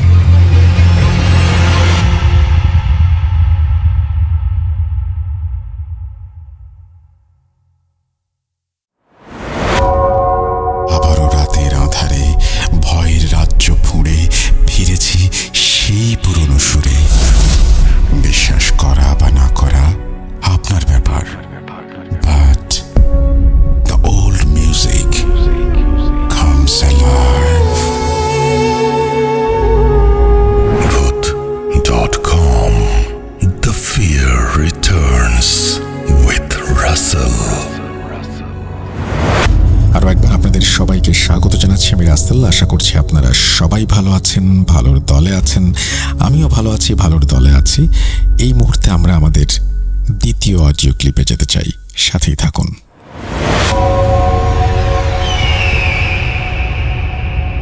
আসসালামু আলাইকুম রাসেল ভাই ও প্রিয় লিসেনার্স, আশা করছি আপনারা সবাই ভালো আছেন এবং সুস্থ আছেন। আমি মোহাম্মদ সিফাত আলম বলছি চট্টগ্রাম থেকে। আজ আমি আপনাদের সামনে নতুন একটি ঘটনা নিয়ে হাজির হলাম। আজকের ঘটনাটি আমার সাথে শেয়ার করেছেন আমার এক পরিচিত ভাই, তার নাম হচ্ছে আসিফ। ঘটনাটি মূলত আসিফের চাচার সাথে ঘটে। তো আমি সরাসরি আসিফের ভাষায় ঘটনাটি শুরু করছি। বলছে আসিফ, আসসালামু আলাইকুম, আমার নাম আসিফ। আজকের যে ঘটনাটি আমি শেয়ার করতে চাচ্ছি সেটি আমার চাচার সাথে ঘটা। আমার চাচার নাম জহির। তো আমার চাচা হচ্ছে আমার চাচারা, তারপর হচ্ছে আমার দাদা, আমার বাবারা গ্রামের বাড়িতে থাকতেন। আমাদের গ্রাম ছিল রাজশাহীর কোনো একটা স্থানে। আমি এই জায়গাটার নাম প্রকাশ করতে চাচ্ছি না, কিন্তু আমার চাচা এবং আমার নাম এগুলো হচ্ছে চেঞ্জ না করা, এটা আসল নাম। তো আমি হচ্ছে ঘটনাটি মূলত আমার বাবার কাছ থেকে শুনি। আমার বাবা আমার সাথে ঘটনাটি শেয়ার করেছিলেন। তো ঘটনাটি শুরু হয় আমার চাচার সাথে হুট করেই, বলতে গেলে এরকম কোনো নির্দিষ্টতা ছিল না যে আস্তে আস্তে একটা ঘটনা যেরকম বিল্ড আপ হয় সেরকম কিছু ছিল না। ব্যাপারটা ছিল হুট করে আমার চাচার সাথে একটা ঘটনা ঘটতে শুরু হয়। আমি শুরু থেকেই বলছি। আমার চাচা প্রায় দিনই সকালবেলা হচ্ছে ঘুম থেকে উঠে বাজারে যেতেন। গ্রামের মানুষের সাধারণত যা করে আর কি, তারা খুব সকালে ঘুম থেকে উঠে হচ্ছে বাজারে যায়। বাজারে গিয়ে তারপর হচ্ছে প্রয়োজনীয় জিনিসপত্র সদাই টদাই কিনে তারপরে বাসায় ফিরে আসে। তো আমার চাচাও প্রতিদিনের মতো যাচ্ছিলেন সেখানে, জহির চাচা। তো জহির চাচা যখন যাচ্ছিলেন তখন মাটির রাস্তা ছিল, তো গ্রামের রাস্তা তখন, এটা মোটামুটি 1990 সালের দিকের ঘটনা। তো মাটির রাস্তা ছিল। তো ওই সময় চাচা ওখান থেকে যাওয়ার সময় উনি খেয়াল করলেন যে একজন বৃদ্ধা মহিলা, উনি রাস্তার পাশে হচ্ছে কিছু লাকড়ি নিয়ে, লাকড়ির একটা ঢেলা নিয়ে বসে আছে। উনার বয়স বেশ বেশি, উনি সেরকম কর্মক্ষম ছিলেন দেখে মনে হচ্ছিল না। উনার খুব কষ্ট হচ্ছিল লাকড়িগুলো একত্র করতে। তো আমার জহির চাচা সেখানে যান, গিয়ে তাকে জিজ্ঞাসা করেন, চাচি আপনার কি কোনো সাহায্য লাগবে? তো মহিলা কোনো উত্তর দেন না। মহিলা উত্তর না দিলে তখন চাচা চিন্তা করেন, আচ্ছা ঠিক আছে, উত্তর না হয় নাই দিল, যেহেতু বৃদ্ধা মানুষ, আমি তাকে একটু সাহায্য করি। তো চাচা সেখানে যান, গিয়ে হচ্ছে এখানে ছড়িয়ে ছিটিয়ে থাকা লাকড়িগুলো একত্র করতে মহিলাকে সাহায্য করেন। তারপরে ওগুলো আশপাশ থেকে খড়কুটো সংগ্রহ করে ওগুলো বেঁধে ফেলেন একসাথে করে। তো বেঁধে ফেলার পর উনি হচ্ছে লাকড়িগুলো নিজের হাতে তুলে নিয়ে মহিলার মাথায় চাপিয়ে দেন, যেন উনি খুব সহজে লাকড়িগুলো নিয়ে যেতে পারেন। তো উনি মহিলার মাথায় লাকড়িগুলো চাপিয়ে দেন। চাপিয়ে দেওয়ার পর মহিলাকে বলেন যে, আম্মা আপনি কি এগুলো নিয়ে যেতে পারবেন? যদি না পারেন তাহলে বলেন না, আমি আপনাকে সাহায্য করি। তো মহিলা ওনার কথা শুনে মানে কোনো উত্তরই দেয় না, ওনার দিকে একটু তীক্ষ্ণ দৃষ্টিতে তাকিয়ে থাকে, তারপর হচ্ছে নিজের মতো চলতে শুরু করে। তো এইটা শুনে হচ্ছে জহির চাচা বেশ অবাক হন যে আরে একটা মানুষকে এরকম সাহায্য করলাম, একটা কথাও বললো না। উনি মনে মনে চিন্তা করেন, আচ্ছা ঠিক আছে, অসুবিধা নেই, আমি তো আমার সাহায্য করার কথা করলাম, এখন উনি যদি মানে কথা বলতে না চায় তাহলে আমার কি করার আছে এখানে, আমি তো আমার দিক থেকে ঠিকই আছি। তো এই চিন্তা করে হচ্ছে চাচা সামনের দিকে হাঁটতে থাকেন, কিন্তু কিছু দূর সামনে যাওয়ার পর ওনার কেন জানি না বারবার ওই মানে মহিলার দিকে তাকানোর ইচ্ছা হতে থাকে খুব। মানে ওই মহিলার ব্যাপারে উনার মাথায় তখন থেকে এমনভাবে মানে ওনার কথা ঘুরপাক খেতে থাকে যে উনি কিছুতেই মানে ভুলতে পারছেন না জিনিসগুলো। তাই হচ্ছে তিনি মানে কিছু দূর সামনে গিয়ে পেছন দিকে ফিরে তাকান, ফিরে তাকিয়ে দেখেন যে যত দূর পর্যন্ত চোখ যায় ওই মহিলাকে কোথাও দেখা যাচ্ছে না। মানে ব্যাপারটা হচ্ছে এরকম যে এই সামান্য কিছু সময়, 1 থেকে 1.5 মিনিটের মতো সময়, এই সময়ের মধ্যে একটা মানুষ এত লম্বা রাস্তা পার করে কিভাবে যেতে পারে। অবশ্য উনি পরে চিন্তা করেন যে আশেপাশে তো ঝোপঝাড় আছে, বাঁশঝাড় আছে, তো এগুলোর ভেতরেই হয়তোবা কোথাও সে থাকে, এগুলোর ভেতর দিয়ে হয়তোবা কোথাও গিয়েছে। তো এগুলো চিন্তা করতে করতে হচ্ছে উনি মানে বাসায় ফিরে আসেন, কিন্তু বাসায় ফিরে আসতে আসতেও পুরো রাস্তা উনি শুধু ওই মহিলার কথাই ভাবতে থাকেন যে আসলে কি হলো, আমি একজনকে সাহায্য করলাম, আমাকে মানে ধন্যবাদ তো দূরের কথা, একটা কথাও বললো না আমার সাথে। তো এরকম উনি চিন্তা করতে করতে বাসায় চলে আসেন। বাসায় আসেন, সারাদিন নর্মালি কাটে, মানে ধান খেতে কাজ করেন, বিভিন্ন জায়গায় কাজ করেন, গরু মহিষ চড়ান, এগুলো নিয়ে ওনার সারাদিনের সময় কেটে যায়। তো নর্মালি গ্রামের মানুষ হচ্ছে সন্ধ্যা 7টা বা 8টা বাজতেই শুয়ে পড়তো। তারা তো খুব সকালে উঠে পরিশ্রম করতো, তারপর হচ্ছে রাতের বেলা দ্রুত খেয়ে দিয়ে ঘুমিয়ে পড়তো যেন সকালে আবার উঠতে পারে। তো জহির চাচা হচ্ছেন রাতের বেলা শুয়েই হচ্ছে ঘুমিয়ে যেতেন। মানে ব্যাপারটা এরকম যে উনি শুলেন 5 মিনিট বা 10 মিনিটের মাঝে উনি একদম গভীর ঘুমে চলে যান, ওনাকে পরবর্তীতে ডাকলে উনি সহজে ওঠেন না। কিন্তু সেই রাতে ওনার ঘুমাতে খুব অসুবিধা হচ্ছিল, উনি সহজে ঘুমাতে পারছিলেন না বলতে উনি একেবারেই ঘুমাতে পারছিলেন না। সেই রাত উনি ঘুমাতেই পারলেন না। আর সেই রাত কোনোভাবে কেটে গেল। সেই রাত কাটার পর হচ্ছে চাচা আবার পরদিন সকালবেলা মানে বাজারে যাওয়ার উদ্দেশ্যে রওনা দেন। তো উনি যখন বাজারে যান, রাস্তায় উনি মানে যেতে যেতে পুরো রাস্তা উনি খালি চিন্তা করেন যে হচ্ছে আজকে কি মহিলাটাকে আবার দেখবো কিনা। উনি নিজের মনের অজান্তেই সম্পূর্ণ রাস্তায় ওই মহিলাটাকে খুঁজতে থাকেন। উনি বারবার খালি এদিক সেদিক তাকাচ্ছেন যে কোথাও কি তাকে দেখা যায় কিনা। অন্যদিকে তার হচ্ছে চলার যে ধরন এবং যে একটা গতি ছিল, সেই গতিটা খুবই কমে এসেছিল, কারণ উনি রাতে একদমই ঘুমাতে পারেনি, ওনার শরীরে প্রচুর ক্লান্তি ছিল। ওনাকে দেখেই বোঝা যাচ্ছিল যে ওনার হচ্ছে চোখ খুব টায়ার্ড হয়ে আছে। তারপর হচ্ছে উনি ঠিকমতো চলতে ফিরতে পারছেন না, খুব কষ্ট করে উনি বাজারের দিকে যান। তো বাজারে পৌঁছানোর পর উনি বাজার সদাই করার পর উনি আবার একই রাস্তা দিয়ে ফিরে আসতে থাকেন, এবং ফিরে আসার সময়ও তিনি ওই মহিলাকেই খুঁজতে থাকেন। কিন্তু উনি ওই মহিলাটাকে আর কোথাও দেখতে পান না সেদিন। তো তিনি যখন ফিরে আসছিলেন তখন তিনি বাসার কিছুটা কাছাকাছি এসে উনি খেয়াল করেন যে ওনার কাছে কেন জানি না মনে হচ্ছে ওনার পিছে পিছে কেউ আসছে। তো উনি হুট করে পেছন দিকে তাকানোর সিদ্ধান্ত নেন, এবং কিছু দূর যাওয়ার পর হুট করে উনি পেছনের দিকে তাকান। পেছনের দিকে তাকিয়ে উনি যেটা দেখেন সেটা হচ্ছে মনে হলো যে কেউ একজন তার পেছনে অবশ্যই ছিল, এবং তিনি যখনই পেছন ফিরে তাকালেন ওই জিনিসটা হাওয়ার মধ্যে কেমন যেন মিলিয়ে গেল, ওইটার কোনো অস্তিত্ব আর দেখা যাচ্ছে না। কিন্তু উনি পরিষ্কারভাবে বুঝতে পারছেন যে ওনার পিছনে এতক্ষণ কেউ না কেউ ছিলই, অবশ্যই ছিল, এবং সেটা এই মুহূর্তে মিলিয়ে গেল। উনি প্রচণ্ড ভয় পান। উনি যতটুকু বলেন পরবর্তীতে এসে যে আমি দেখেছিলাম এরকম যে একটা অবয়ব আকৃতির কিছু একটা, মানুষ আকৃতির কিছু একটা আমি পেছন ফিরে দেখেছিলাম। পরবর্তীতে যখন খেয়াল করলাম তখন দেখলাম যে ওই মানুষ আকৃতিটা ধোঁয়ায় পরিণত হয়ে বাতাসের সাথে মিলিয়ে যাচ্ছে। তো ওনার ভাষ্যমতে এটি ছিল। উনি সেদিন খুব দ্রুত দৌড় দিয়ে বাসায় ফিরে আসেন। তো ওনার বাবা ওনাকে দেখে বেশ অবাক হয়ে ওনাকে জিজ্ঞাসা করেন, কিরে এত দৌড়ে দৌড়ে বাসায় ফিরছিস কেন? এই কথা বলার পর হচ্ছে উনি বলেন যে কিছু না আমি একটু ভয় পেয়েছি আর কি মনে হয়। উনি ওনার বাবাকে সবকিছু খুলে বলেন। ওনার বাবা বলেন যে এত বড় দামড়া ছেলে এখনো এরকম ভয় পাস, বাইরেটারে যাস, তারপরে হয়তো ভয় পাস, কিভাবে চলবে। তো উনি হচ্ছে ওনার বাবার কথায় তেমন একটা গুরুত্ব দেন না, কারণ গ্রামের মানুষরা তো এরকমভাবেই কথা বলে। তো হচ্ছে সেদিন রাতেও উনি অনেক ঘুমানোর চেষ্টা করেন, কিন্তু ঘুমাতে আর পারেন না। তো ঘুমাতে না পেরে ওনার অবস্থাটা এরকম হয় যে ওনার চোখে কালি পড়ে যায়। এরকম প্রায় মোটামুটি 1 সপ্তাহের মতো চলতে থাকে। তো 1 সপ্তাহ মতো চলতে চলতে ওনার শারীরিক অবস্থার বেশ অবনতি হয়। তো অবনতি হতে হতে এরকম হয় যে ওনার চলার ফেরার শক্তি অনেকটাই কমে যায়। তো কিছুদিন পর উনি আবার হচ্ছে সকালবেলা উঠে ওইখানে যান, বাজারের উদ্দেশ্যে রওনা দেন। ওনার যাওয়ার ইচ্ছা ছিল না যদিও, কিন্তু ওনার বাবা জোর করে ওনাকে পাঠান যে যা তুই বাজারে যা, বাজারে গিয়ে বাজার সদাই নিয়ে আয়। ওনার বাবার বেশ বয়স্ক ব্যক্তি ছিলেন, আর পরিবারে আমার যে বাবা ছিলেন, জহির চাচা ছিলেন ছোট, আমার বাবা ছিলেন বড়। আমার বাবা হচ্ছে শহরে একটা কলেজে লেখাপড়া করতেন তখন, এই জন্যে বাবা আর কি শহরে থাকতেন, আর আমার জহির চাচা একাই হচ্ছে আমার দাদাদের সাথে গ্রামে থাকতেন। তো হচ্ছে জহির চাচাকে পাঠানো হয় বাজারে। উনি বাজারে যান।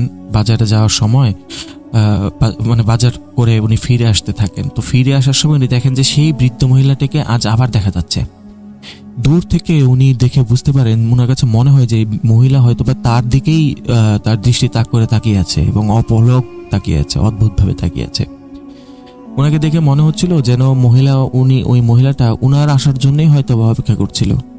তো জহির চাচা বুঝতে পারেন যে চিন্তা করেন যে আমি এই মহিলাকে হেল্প করব না, কারণ ওনাকে প্রথমবার হেল্প করার পরেই হচ্ছে আমার যত ধরনের সমস্যা শুরু হয়েছে, আমি তাই এখন আর ওনাকে হেল্প করব না। উনি একরকম পাশ কাটিয়ে ওই মহিলার পাশ থেকে চলে যেতে থাকেন। তো কিছু দূর যাওয়ার পর হচ্ছে ওই মহিলা তাকে ডাক দেন, বলে এই কোথায় যাচ্ছিস? ওই দিন তো খুব সাহায্য করলি, আজকে আমাকে সাহায্য করবি না? সাহায্য না করে এখান থেকে কোথায় যাচ্ছিস? উনি যখন এই কথাটা শোনেন মহিলার মুখ থেকে, উনি বেশ ভীত হয়ে পড়েন, আর মহিলার দিকে পেছন ফিরে তাকান যখন, তখন দেখেন যে মহিলার চেহারাটাই পুরো চেঞ্জ হয়ে গেছে। ওনার হচ্ছে চুলগুলো একদম খোলা সাদা চুল, আর হচ্ছে মনে হচ্ছে ওখানে কোনো বাতাস ছিল না, কিন্তু ওনাকে দেখে মনে হচ্ছিল যে ওনার চুলগুলো বাতাসে যেন দুলছে, হেলছে, দুলছে, ভাসছে এরকম। আর ওনার মুখে ছিল খুব বিকৃত একটি হাসি। তো এইটা দেখে জহির চাচা সেখানেই বাজার সদাই ফেলে এক দৌড়ে বাসায় চলে এসে অজ্ঞান হয়ে যান। তো এই খবর শুনে হচ্ছে আমার বাবা গ্রামের বাড়িতে চলে আসেন। উনি গ্রামের বাড়িতে এসে জহির চাচাকে শহরে ডাক্তারের কাছে নিয়ে যান, কিন্তু প্রায় 4-5 দিন যাবৎ জহির চাচার কোনো জ্ঞান ফিরে আসে না। মোটামুটি 5-6 দিন পর যখন চাচার জ্ঞান ফিরে আসে, তখন ওনাকে জিজ্ঞাসা করে যে কি হয়েছিল তোমার সাথে। তখন উনি সবকিছু খুলে বলেন, শুরু থেকে সবকিছু আবার খুলে বলেন, আর ওই দিনের ঘটনাও বলেন। এখানে একটি খারাপ অবস্থা যেটা ছিল সেটা হচ্ছে জহির চাচা সেদিন থেকেই ওনার পুরো শরীর প্যারালাইজড হয়ে যায়। ওনার হাত, ওনার পা, ওনার কোনো কিছুই কাজ করতো না। উনি শুধু কথা বলতে পারতেন আর হচ্ছে মাথা দোলাতে পারতেন। তো আমার দাদি খুব কষ্ট করে ওনাকে সামনে রাখতেন। প্রায় 20টা বছর উনি ঠিক এভাবেই ছিলেন। মাঝখানে কিছুটা উন্নতি হয়েছিল ওনার, একটু চলাফেরা করতে পারতেন, নিজের খাবারটা নিজে খেতে পারতেন, এরকম অবস্থায় উনি চলে গিয়েছিলেন। কিন্তু 20 বছর এই অবস্থায় থাকার পর উনি হচ্ছে মারা যান। উনি মারা যান হচ্ছে 2010 সালের দিকে। তো তখন হচ্ছে মারা যাওয়ার কিছুদিন আগে উনি সবসময় বলতেন যে আমি হচ্ছে আমার ঘরে একটা মহিলাকে দেখতে পাই, সেই মহিলাকে যে হচ্ছে লাকড়ি আমি যার মাথায় তুলে দিয়েছিলাম, সেই মহিলা আমার ঘরে আসে। আমার ঘরে এসে বলে, কি রে তুই সেদিন আমাকে কেন সাহায্য করলি না? তোকে তো আমি ছাড়বো না, তোকে আমি আমার সাথে নিয়ে যাবো, আমাকে সাহায্য কেন করলি না? তুই এভাবে কেন চলে আসলে আমাকে রেখে? এইরকম বলতেন উনি। আর পাগলের মতো খালি চিৎকার করতেন, খেতে চাইতেন না। তারপর হচ্ছে একা একা বসে থাকতেন। রুমের মধ্যে কেউ গেলেই হচ্ছে উনি ভয়ে চিৎকার দিয়ে উঠতেন। ওনার অবস্থা খুবই খারাপ ছিল। তো অবশেষে 2010 সালে তিনি মারা যান। তিনি মারা যাওয়ার পর হচ্ছে আমার বাবা চিন্তা করেন যে বাড়ি, এর মধ্যে হচ্ছে আমার চাচা মারা যাওয়ার মোটামুটি 2 থেকে 3 বছর পর হচ্ছে আমার দাদা দাদিও মারা যান। তো 2000 মোটামুটি 14-15 সালের দিকে আমার বাবা ডিসাইড করেন যে গ্রামের বাড়িটা ভেঙে একটু উন্নত করবেন। তো উনি নিজস্ব চিন্তা অনুযায়ী গ্রামের বাড়িটা ভেঙে হচ্ছে একটু উন্নত করে ফেলেন, ইট লাগিয়ে আর কি কিছুটা পাকা করে ফেলেন। আমার তখনও জন্ম হয়নি। তো হচ্ছে 2015 সালের ঘটনা এটা। আমার বর্তমান বয়স হচ্ছে 10 বছর। আমি এই ঘটনাটি আমার বাবার কাছ থেকে শুনি। তো ঘটনায় ফিরি। আমি হচ্ছে মানে আমার বাবার কথা বলছি। আমার বাবা হচ্ছে ঘরটা ভেঙে নতুন করে একটু পাকা ঘর তৈরি করেন। তো পাকা ঘর তৈরি করার পর হচ্ছে সেখানে আমার মা এবং বাবা প্রায় সময় গিয়ে থাকেন। তো এক সময় একদিন এরকম হয় যে ওনারা হচ্ছে মানে ছুটিতে, কোনো একটা ছুটিতে ওনারা সেখানে যান, সেখানে গিয়ে হচ্ছে থাকেন। তো রাতের বেলা হচ্ছে আমার মা সব কাজটা শেষ করে উনি হচ্ছে ঘুমের জন্য বাবার সাথে গিয়ে শুয়ে পড়েন। তো শুয়ে পড়ার কিছুক্ষণ পর উনি খেয়াল করেন যে ওনাদের দরজায় হয়তো কেউ নক করছে। তো উনি উঠে দরজা খোলেন, দরজা খুলে চেক করেন যে কেউ দরজায় আসলে নক করছে কিনা। কিন্তু উনি গিয়ে দেখেন যে না, দরজায় কেউ নক করছে না, কোনো কিছু নেই। তো উনি দরজা খুলে আবার পেছন ফিরে আসতে যাবেন, তখন উনি দেখেন যে এবার নিচ থেকে হয়তো কোথাও শব্দ আসছে, অন্য রুম থেকে। তো উনি হচ্ছে শব্দের সোর্স খোঁজার জন্য মানে শব্দটা ফলো করতে করতে নিচের দিকে যান, সিঁড়ি নেমে যান। তো সিঁড়ি নেমে যাওয়ার পর উনি মানে সিঁড়ির পাশে একটা জানালা ছিল, সেই জানালার দিকে তাকিয়ে খেয়াল করে দেখেন যে একটা বৃদ্ধা মহিলা বাইরে উঠানে দাঁড়ানো। সে হচ্ছে মানে তার মাথার থেকে একটা লাকড়ির গোছা রাখলো নিচে রেখে হচ্ছে সেটার বাঁধন খুলে দিয়ে লাকড়িগুলো হচ্ছে এদিক সেদিক ছুটিয়ে মানে ছুঁড়ে মারছে আর কি। এটা দেখে উনি বেশ ভয় পান। ভয় পেয়ে হচ্ছে উনি দ্রুত সেই জানালার কাছে যান এবং গিয়ে দেখেন যে সেখানে কেউ নেই, আসলে কোনো লাকড়িও নেই। তো এরকম জানালার পাশে দাঁড়িয়ে থেকে উনি যখন দেখছিলেন তখন উনি ফিল করেন যে ওনার কাঁধে কারো নিঃশ্বাস অনুভব করছেন। উনি মানে নিঃশ্বাসের একটা গরম অনুভূতি আছে না, সেটা পড়ছে। উনি ভাবেন হয়তো আমার বাবা ওনার পিছনে এসেছেন, কিন্তু উনি পেছন দিকে তাকিয়ে যা দেখেন তা দেখার পর ওনার মুখ থেকে বিকট এক চিৎকার বেরিয়ে আসে। উনি দেখেন যে বৃদ্ধ মহিলাকে উনি হচ্ছে মানে লাকড়ি ছড়িয়ে ছিটিয়ে রাখতে দেখছেন, সেই মহিলা ওনার পেছনে দাঁড়ানো এবং ওনার গলায় হাত দিয়ে ধরে আছে। উনি প্রচন্ড জোরে একটা চিৎকার দিয়ে অজ্ঞান হয়ে পড়ে যান। তারপর ওনাকে হচ্ছে মানে আমার বাবা আমার মাকে রুমে নিয়ে আসেন এবং ডাক্তার দেখানো হয়। মাকে ডাক্তার দেখানোর পর ওনার জ্ঞান ফিরে আসে 3-4 দিন পর, আমার চাচার মতোই। তো ওনার জ্ঞান ফিরে আসার পর ওনারও শরীর অবশ হয়ে যায়। ওনার এক হাত, ওনার ডান হাত এবং ডান পা সম্পূর্ণ অবশ হয়ে যায়। তো হচ্ছে আমার বাবা এটা নিয়ে বেশ টেনশন করতে থাকেন যে এখন কি করব, আমি কি করব, কিছু তো বুঝতে পারছি না। তো উনি গ্রামের অনেক মুরব্বীদের সাথে এই ঘটনাটা শেয়ার করেন। তখন মুরব্বীরা বলেন যে বাবা, তুমি তো হুজুর তারপর হচ্ছে জিন এগুলোতে তেমন একটা বিশ্বাস করো না। বিশ্বাস যদি করতা তাহলে তোমাকে অনেক আগে বলতাম যে তোমার ভাইয়ের সাথে এরকম সমস্যা ছিল, তোমার তো বলছিলাম, কিন্তু তুমি তো বাবা পাত্তা দাও নাই। যদি পাত্তা দিতে হয়তো তোমার ভাইও সুস্থ হয়ে যেতে পারতো। যাই হোক, এখন যা হয়েছে, তুমি আমাদের কাছে সাহায্যের জন্য আসছো, আমরা এক হুজুরকে চিনি, তার কাছে গিয়ে সবকিছু বলে দেখি কি হয়। তো হচ্ছে আমার বাবা সেই হুজুরের কাছে যান। সেই হুজুরের কাছে যাওয়ার পর ওনাকে সবকিছু জানানো হয়। ওনাকে সবকিছু জানানোর পর হচ্ছে মানে হুজুর চিন্তা করে, হুজুর ওনাদেরকে বলেন যে আচ্ছা ঠিক আছে, সমস্যা নেই, আমার মনে হচ্ছে যে এই সমস্যাটা আপনাদের মানে বাসার কোনো একটা সমস্যা হয়তো বা হবে। আমি আপনাদের বাসায় যাব, বাসায় গিয়ে তারপর হচ্ছে দেখবো যে আসলে কোনো সমস্যা আছে কিনা। তো আমার মা সেই সময় বাসায় ছিলেন, মানে মা বাবার রুমেই উনি শুয়েছিলেন অবশ অবস্থায়। তো হুজুর আসেন 2 দিন পর, এসে হচ্ছে বিভিন্ন জিনিসপত্র বাবাকে জোগাড় করে রাখতে বলেন। বাবা আমাকে সঠিকভাবে বলেননি যে হচ্ছে কি কি জোগাড় করে রাখতে বলেছিলেন। উনি শুধু বলেন যে একটা মানে দোয়া মাহফিলের মতো করে উনি আর কি মিলাদ পড়ানোর মতো করে উনি ওনার কাজ শুরু করেন। তো উনি ওনার কাজ শুরু করার কিছুক্ষণ পর এমন অবস্থা হয় যে বাসায় মনে হয় যে প্রচণ্ড বাতাস বয়ে যাচ্ছে এবং জিনিসপত্রগুলো এদিক থেকে সেদিকে কেউ হচ্ছে মানে ছোড়াছড়ি করছে, মানে সরে যাচ্ছে এদিকে ওদিকে সরে যাচ্ছে এবং হচ্ছে ভেঙে যাচ্ছে মাটিতে পড়ে। তো আমার তখন হুট করে আমার মা প্রচণ্ড জোরে একটা চিৎকার দিয়ে ওঠেন। তো আমার বাবা ভয়ে হচ্ছে হুজুরের পাশ থেকে উঠে মায়ের কাছে যেতে চান, কিন্তু হুজুর আমার বাবার হাত ধরে আটকিয়ে দেন এবং কানে কানে বলেন যে আপনার কোথাও যাওয়ার দরকার নেই, আমাকে আমার কাজ শেষ করতে দিন আগে। তো হুজুর হচ্ছে ওনার কাজ শেষ করেন। শেষ করার পর ধীরে ধীরে পরিস্থিতি স্বাভাবিক হয়ে যায়। তো এরপর হচ্ছে মানে মায়ের কাছে যায় বাবা, গিয়ে দেখে মা তখন একই অবস্থায় আছেন, কিন্তু প্রায় হচ্ছে এক মাস 1.5 মাস বা 3 মাসের মধ্যে আমার মা মোটামুটি পুরোপুরি সুস্থ হয়ে যায়। তো পরবর্তীতে হচ্ছে বাবা যখন খোঁজ নেন যে এরকম ঘটনা আসলে কেন ঘটলো, তখন বাবা জানতে পারেন যে হুজুরের সাহায্যেই উনি জানতে পারেন যে এই যে মহিলাটাকে মানে আমার চাচা দেখেছিলেন, জহির চাচা, এই মহিলা আসলে মানে সেই গ্রামেরই এক মানে পাশ ঝাড়ের পাশে ওনার একটা বাড়ি ছিল। ওই বাড়িতে উনি ওনার ছেলে আর ছেলের বউ হচ্ছে বসবাস করতেন। তো ওনার ছেলের বউ হচ্ছে শিক্ষিত ছিল, তো উনি চাইছিলেন যে উনি যাতে শহরে গিয়ে চাকরি করেন। তো শহরে গিয়ে চাকরি করতে হলে তো মানে হাজব্যান্ড সহই যেতে হয়, তো সেক্ষেত্রে তো মানে ওই বৃদ্ধ মহিলাকে একাই থাকতে হবে। উনি বহুতবার মানা করেন যে না না তোমরা এখান থেকে যেও না, তোমরা গেলে আমি একা কি করবো, আমার কি হবে। তো ছেলে বলে যে আচ্ছা মা অসুবিধা নেই, আমরা যাচ্ছি, গিয়ে ওইখানে একটা ব্যবস্থা করে তখন তোমাকে আমরা নিয়ে যাবো এসে। তো নিজের বুকের উপর পাথর রেখে হচ্ছে মহিলা ছেলে আর ছেলের বউকে যেতে দেন। উনি প্রায় দিনই ওই রাস্তার পাশে লাকড়ির একটা মানে বোঝা নিয়ে ওনার ছেলে আর বউয়ের জন্য অপেক্ষা করতেন যে ওনার ছেলে আর ছেলের বউ ফিরে আসবে, কিন্তু তারা কখনোই ফিরে আসেনি। তো আস্তে আস্তে এইভাবে অপেক্ষা করতে করতে ওই মহিলা একদিন হচ্ছে মানে পরলোক গমন করেন। এরপর থেকে ওনাকে অনেকেই বলে যে এরপর থেকে ওই মহিলাকে অনেকেই ওখানে দেখছে, কিন্তু কেউ সাহায্য করতে যায়নি। এবং জহির চাচাই প্রথম ব্যক্তি যে ওনাকে সাহায্য করতে গিয়েছে। এবং জহির চাচা তো তখন বয়স খুব একটা বেশি ছিল না, হয়তো বা 14-15 বছর হবে বা আরও কম হবে। তো উনি এত কিছু জানতেন না। গ্রামের বড় মানুষরা যেরকম জানে, ছোটরা তো সেরকম হয়তো বা নাও জানতে পারে। এটা অনেক ক্ষেত্রে শুধু গ্রামে না শহরেও হয়। তো উনি তেমন কিছু জানতেন না, এই কারণে উনি ওনাকে সাহায্য করেন গিয়ে। তো সাহায্য করার পর হচ্ছে ওনার সাথে এরকম ঘটনাটা ঘটে আর কি। তো মাঝে মাঝে আসলে এমন কিছু ঘটনা ঘটে যা হচ্ছে মানে মানুষ চিন্তাও করতে পারে না।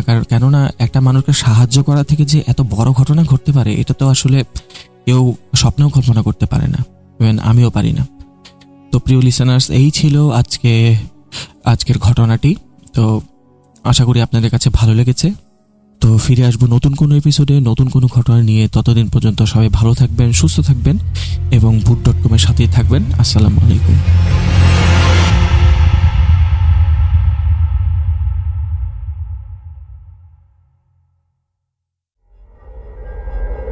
Spirit, be here with me.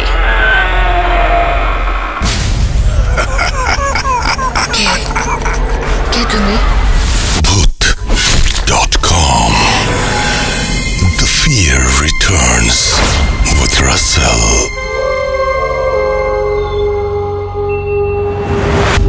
আচ্ছা, আপনি কি সাবস্ক্রাইব করেছেন? সাবস্ক্রাইব না করলে এই যে সপ্তাহের প্রতিদিনই আমাদের কিছু না কিছু থাকে, যদি সাবস্ক্রাইব না করেন বা বেল আইকনটি হিট না করেন তাহলে কোনোভাবেই এই ব্যাপারগুলো কিন্তু জানতে পারবেন না। তো আমার যেটা মনে হয় সেটা জানা জরুরি এবং সেই কারণে আপনারা সাবস্ক্রাইব করুন, কারণ আমরা অনেক কষ্ট করে আমাদের শোগুলো তৈরি করতে হয়, অ্যারেঞ্জ করতে হয়, গেস্ট ডাকতে হয়।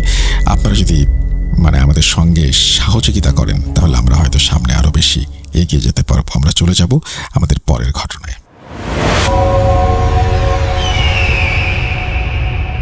আসসালামু আলাইকুম রহমতুল্লাহ। রাসেল ভাই, আশা করি আপনি ভালো আছেন। আমি মোহাম্মদ ইমরান হোসেন বলছি ঢাকা আশুলিয়া থেকে। আমি শুরুতেই ক্ষমা চেয়ে নিচ্ছি এই কারণে যে আমি আমার ঘটনাটি রেকর্ড করছি আমার চেম্বারে বসে, তাই যদি কোনো অনাকাঙ্ক্ষিত শব্দ রেকর্ড হয় অথবা আমার শব্দ চয়নে যদি কোনো ভুল হয়ে থাকে আশা করি ক্ষমা সুন্দর দৃষ্টিতে দেখবেন। তো আমার দেশের বাড়িটা হচ্ছে যশোর, আর আমি আজকে যে ঘটনাটি আপনাদের সাথে শেয়ার করছি সেটা যশোরের একটা ঘটনা, যেটা আমার সাথে 2008 কি 9-এর মাঝামাঝি সময়ে ঘটেছিল। তো রাসেল ভাই, আমি শুরুতেই যে বিষয়টা বলবো সেটা হচ্ছে আমার আব্বু মারা গিয়েছিল 2004 সালে এবং তার পরবর্তীতে আমি পড়াশুনো করার উদ্দেশ্যে আমার মামাদের বাড়িতে চলে যাই। আমার মামাদের বাড়িটা হচ্ছে যশোরের চৌগাছা উপজেলাতে। হ্যাঁ, তো আমি ওখানে থেকেই পড়াশোনা করতাম এবং তার কিছুদিন পরে আমার আম্মুও চলে যায় মামাদের ওই এলাকাতে, কারণ আমার আম্মুর তেমন দেখাশোনা করার মানুষ ছিল না, তাই মামাদের আশেপাশেই থাকার উদ্দেশ্যে ওদিকে শিফট হই এবং ওখানেই আমরা ভাড়া ছিলাম। তো আমার মামাদের বাড়িটা হচ্ছে চৌগাছার উপজেলা শহর, তো উপজেলা শহরেই বাড়িটা। তো মামাদের যে পৈতৃক যে বাড়ি, আমার নানা বাড়ি, পুরাতন যে গ্রামের বাড়িটা, সেটা হচ্ছে ওই চৌগাছার বাড়ি থেকে প্রায় 8-9 কিলোমিটার দূরে। তো আমরা মাঝে মাঝে আর কি ওই আছে না যে মৌসুমি বিভিন্ন আবাদ ফসলের সময় আমরা গ্রামে আর কি যেতাম, ওখানে 15 দিন 10 দিন 15 দিন এরকম থাকতাম এবং ওই কাজগুলো করে আবার চৌগাছায় ফিরে আসতাম। তো ওরকমই কোনো একটা দিন আমরা সবাই আর কি, আমার মামা, আমার নানা, আমার আম্মু, আমরা সবাই মিলেই গ্রামে গিয়েছিলাম ওরকম কোনো একটা কাজের উদ্দেশ্যে আর কি। তো ওখানে আমরা বেশ কয়েকদিন অবস্থান করছিলাম। তো হঠাৎ একদিন আমি কোনো একটা কারণে আমার সাইকেল নিয়ে আমি গ্রাম থেকে চৌগাছায় আসি বিকালের দিকে। তো বিকালের দিকে আসার পরে চৌগাছা বাজারে একটা স্কুল ছিল, বা এখন আছে কিনা আমি শিওর জানি না, স্কুলটার নাম হচ্ছে সবুজকুড়ি স্কুল। তো স্কুলের ছোট একটা ক্যাম্পাস ছিল, ক্যাম্পাসের ভিতরে দেখলাম যে ইসলামী সাংস্কৃতিক অনুষ্ঠান হবে। তো এটা দেখে তো আমার খুবই ভালো লাগলো যে এটা না দেখে তো যাওয়া যাবে না। তো আমি থেকে গেলাম, থেকে ওই অনুষ্ঠানে অ্যাটেন্ড করলাম, দেখলাম, খুব ভালো লাগলো। এবং দেখতে দেখতে একটা পর্যায়ে রাত 11:30 বেজে গেল। তো আমার তখনও খেয়াল নেই যে আমার এই চৌগাছা থেকে আমার গ্রামে যে ফিরে যেতে হবে, তো আমার ওই বিষয়টা মাথায় ছিল না। তো 11:30 যখন বাজে, মানে অনুষ্ঠানটা শেষ হয়, তখন আমার হঠাৎ ভিতরে একটা ভয় কাজ করে যে আমি এখন কিভাবে যাব। তো আমি আস্তে আস্তে সাইকেল নিয়ে স্কুলের ভিতর থেকে বের হলাম।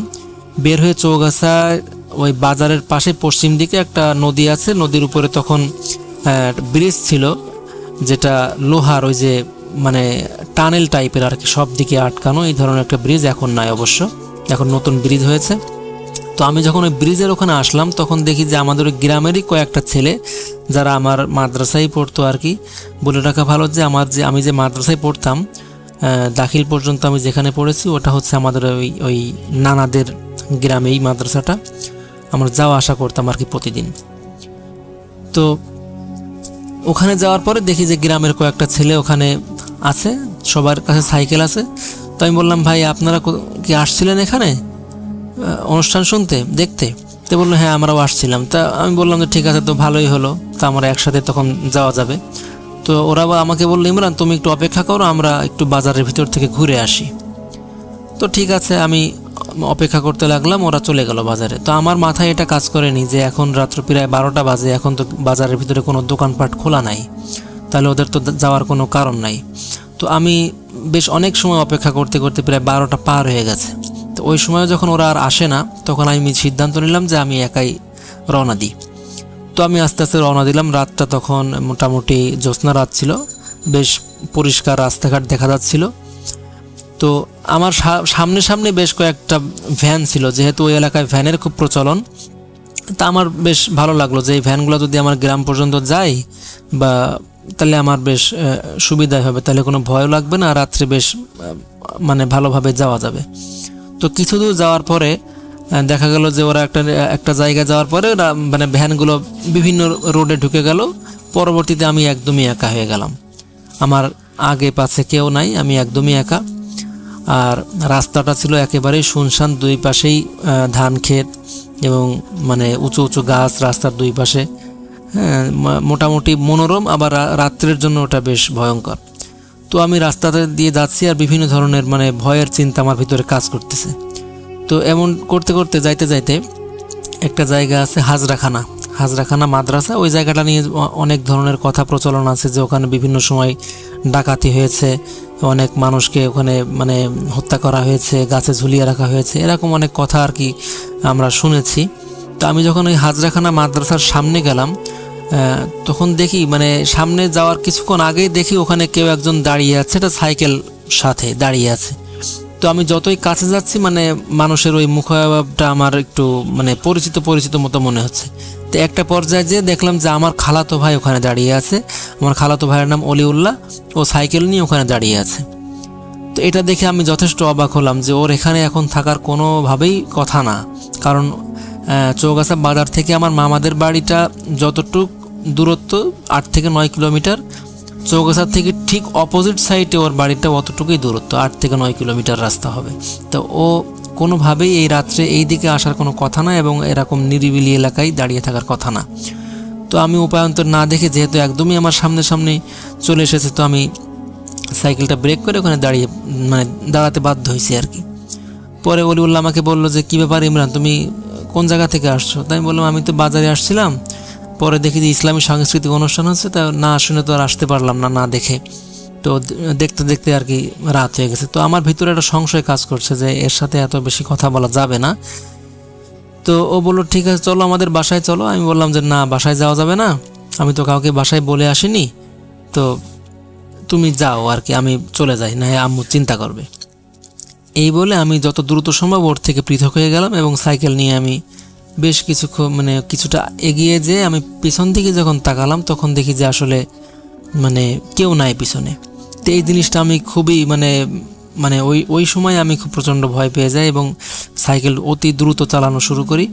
এবং একটা জায়গা আছে, যে জায়গাটা চাঁদপাড়া বাজারের কাছাকাছি একটা জায়গা, এখানে একটা মাজার আছে এবং বড় একটা বট গাছ আছে ওখানে।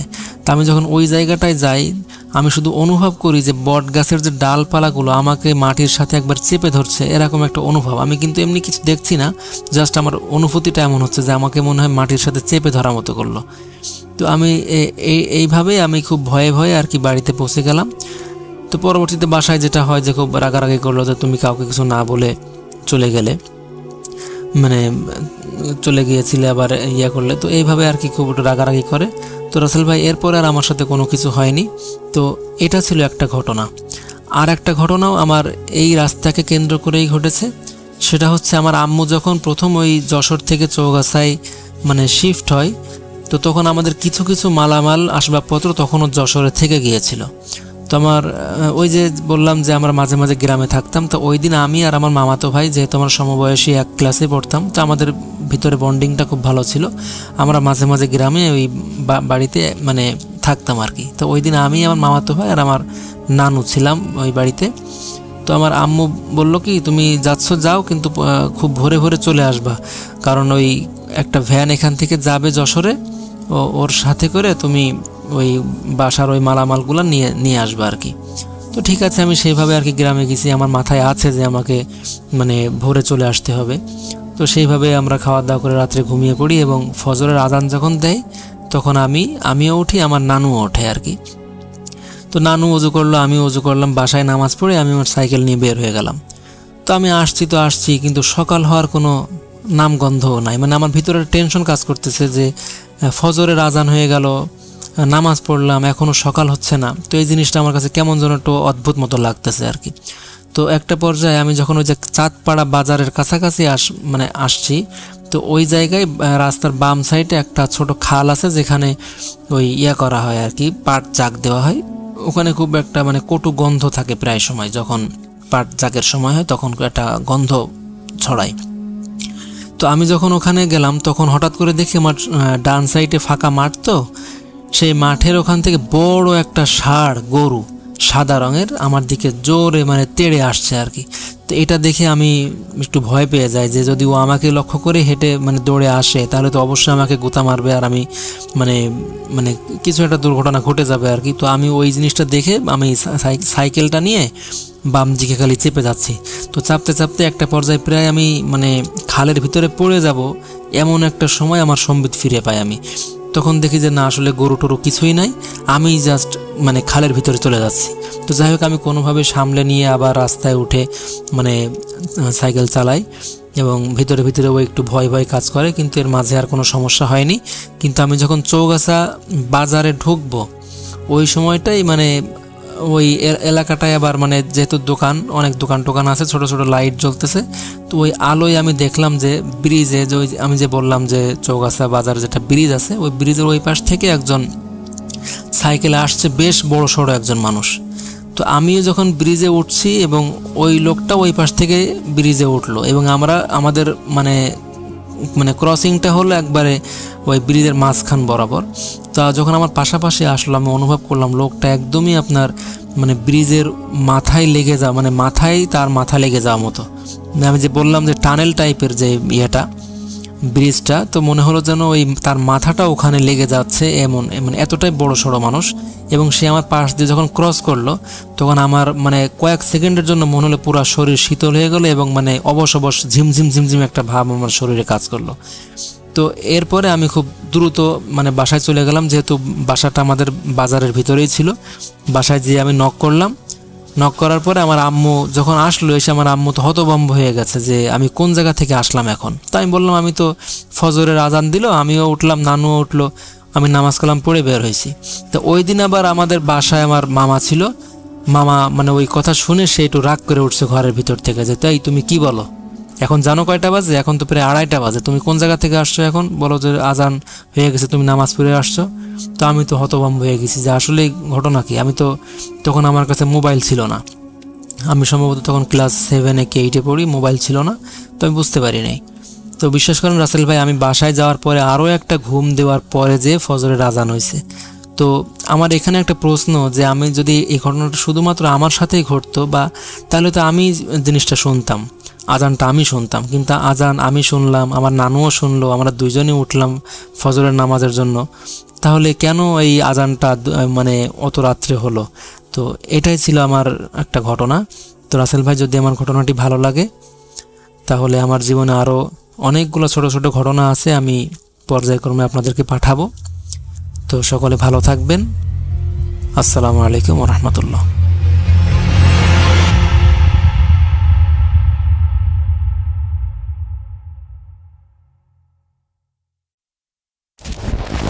Bhoot.com with Russell.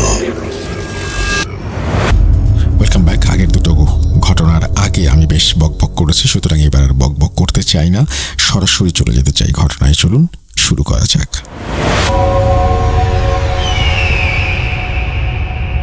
আসসালামু আলাইকুম রাসেল ভাই, কেমন আছেন?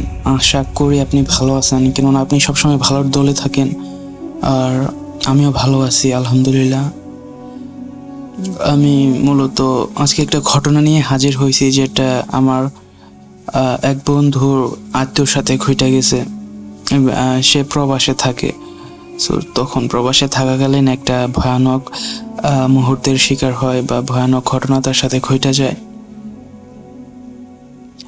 আর তার আগে বলে রাখি যে রাসেল ভাই, আমি আপনার অনেক বড় একজন ফ্যান, কারণ আপনার কণ্ঠে যে Bhoot.com শোনা আমার কাছে নেশার মতো হয়ে গেছে।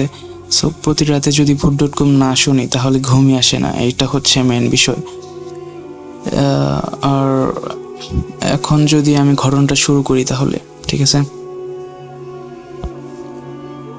আমার নাম সিফাত, আর আমার যে বন্ধু তার নামটা এখানে উল্লেখ করতেছি না একটা কারণে।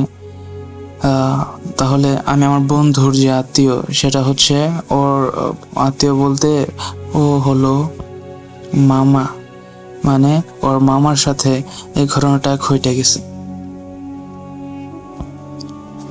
তাই এখন আমি ওর মামাকে আমি আমার নিজের মামা বা আমি মামা বলে ডাকবো, যাতে আপনাদের বুঝতে সুবিধা হয়। আর আমি ও যেভাবে ঘটনাটা বলছে আমি ঠিক সেম ভাবে বলার ট্রাই করব। আচ্ছা, তাহলে ঘটনা শুরু করার আগে কয়েকটা বিষয় ক্লিয়ার করে দেই, এটা জানা থাকা দরকার। সো আমার যে মামা আছে, সে মামা মূলত সৌদি আরবের প্রবাসে সৌদি আরবে সে থাকে, আর সে প্রায় অনেক বছর ধরে গেছে সেখানে, ভালোই অনেক বছর হবে গেছে। আর আমার আম্মু সবার ছোট, আর আমার মামা হচ্ছে গিয়া সবার বড়, আর মেজো আছে একজন।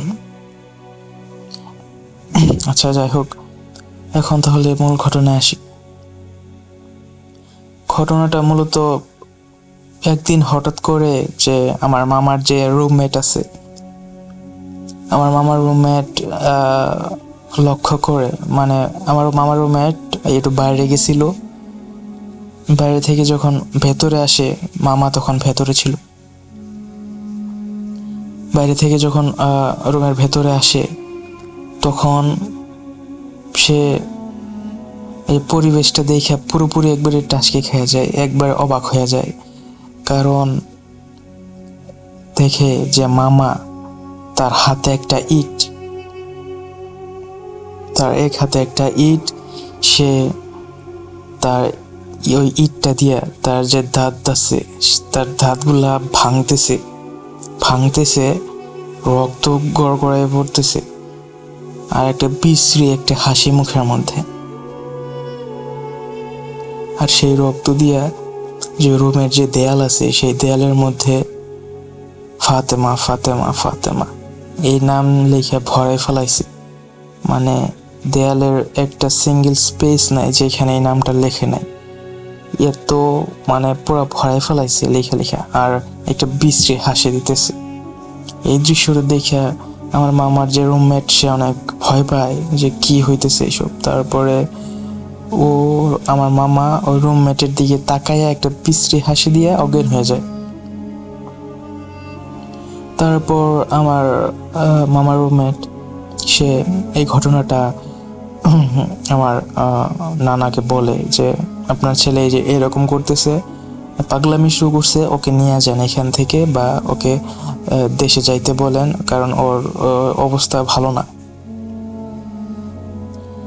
তারপর আমার মামাকে ফোন দেয় আমার নানা, ফোন দিয়া জিজ্ঞেস করে যে তুই এরকম পাগলামি শুরু করছিস, কেন করতেছিস এসব?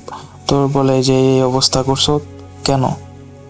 মামা বলে যে মানে মনে নাই, তার কিছু মনে নাই, সে কি করছে না করছে তার নিজেরও কিছু মনে নাই।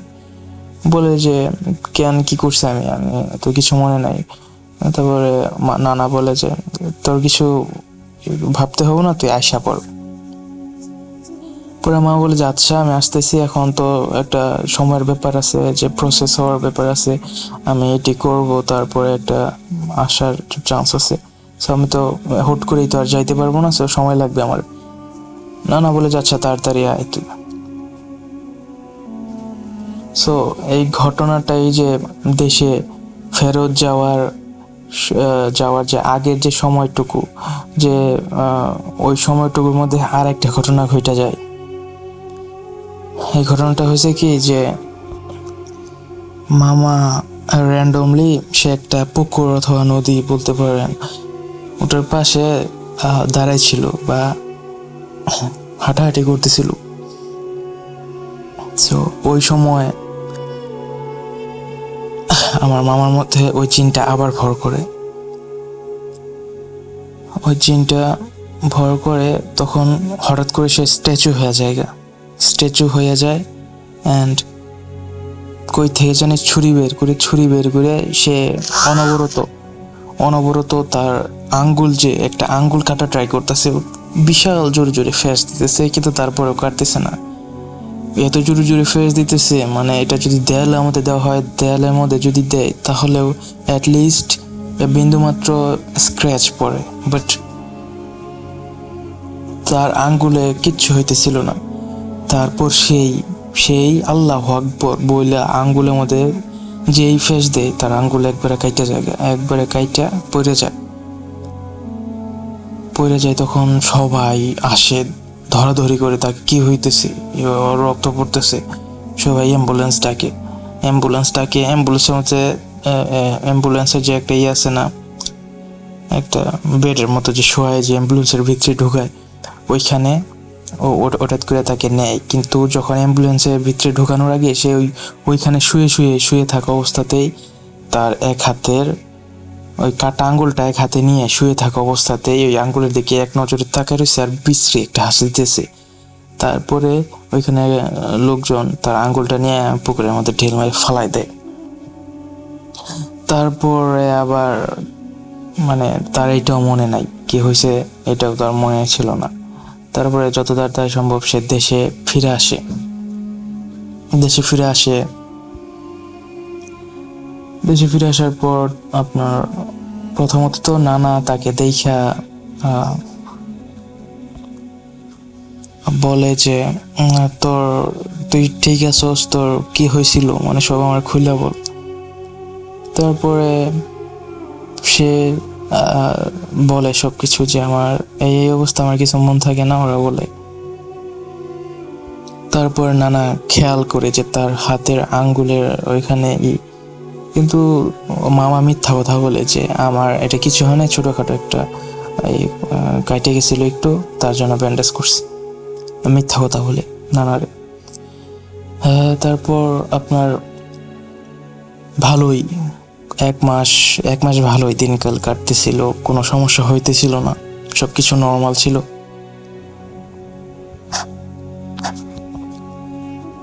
কিন্তু তারপর আপনার তার মধ্যে আবার ওই রকমের সিমটম দেখা শুরু হয়, যে সে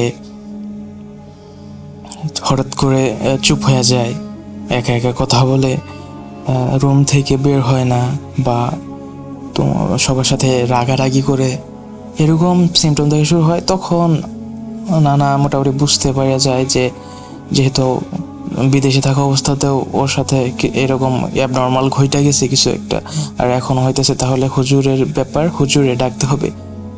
সো হুজুর ডাকে অনেকগুলা বলতে অনেকগুলোই ডাকে। প্রথমে একটা ডাকে, সে প্রথম যাকে ডাকছিল সে আসে সেইরা ভালোই, ওই যে আছে না যে মরিচ, তারপর ওইগুলা যে রোকায়া করার জন্য যে এইগুলা লাগে, ওইগুলা দিয়া রোকায়া শুরু করে। তারপরে আপনার কিছুক্ষণের জন্য জিনটা চইলা জায়গা শরীর থেকে, কিন্তু তারপর ওই হুজুর বা কবিরাজ বলে যে, নানাকে বলে যে আমার দ্বারা সম্ভব না, এটাকে আমি পার্মানেন্টলি তাড়াইতে পারবো না, আমার দ্বারা সম্ভব না, আপনি অন্য কাউকে খুঁজেন। তারপরে ওই হুজুর বা কবিরাজ চলে যাইতে নেয়। যাওয়ার সময় ওই জিনটা রাস্তা আটকায়, ওই ভিতরে থাকা, মামার ভিতরে থাকা অবস্থাতেই জিনটা ওই হুজুরের রাস্তাটা আটকায় ফেলায়। তারপরে মামা বলে যে তুই আর কোনোদিন এইদিকে আসবি না, নইলে তোর খবর আছে, তোর ভালো হবে না, তোর একটা বিহিত করে ছাড়বো আর একবার যদি আসস। তারপরে হুজুর বা কবিরাজ ভয় পেয়ে যায়, মোটামুটি অনেকটাই ভয় পেয়ে যায়।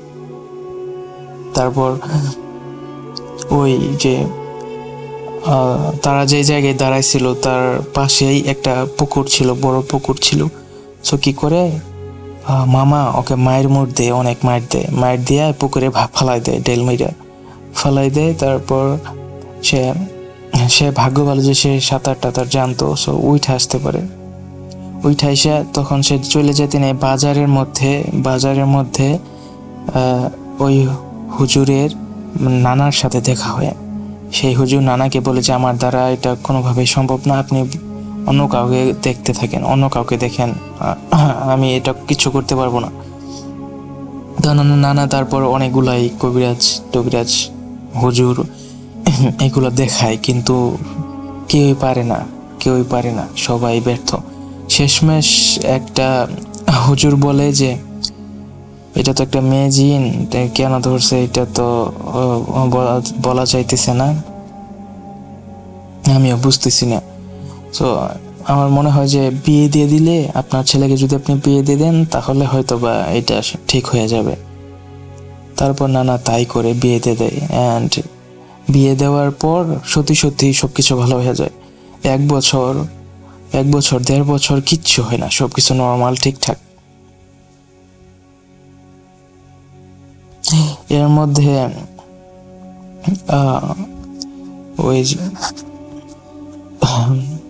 এর মধ্যে মামা স্ত্রী প্রেগন্যান্ট হয়, অ্যান্ড তখন সবাই খুশি, মহা খুশি, নতুন সদস্য আসবে পরিবারে, সবাই মহা খুশি, সবাইকে দাওয়াতও দেওয়া হয়েছে।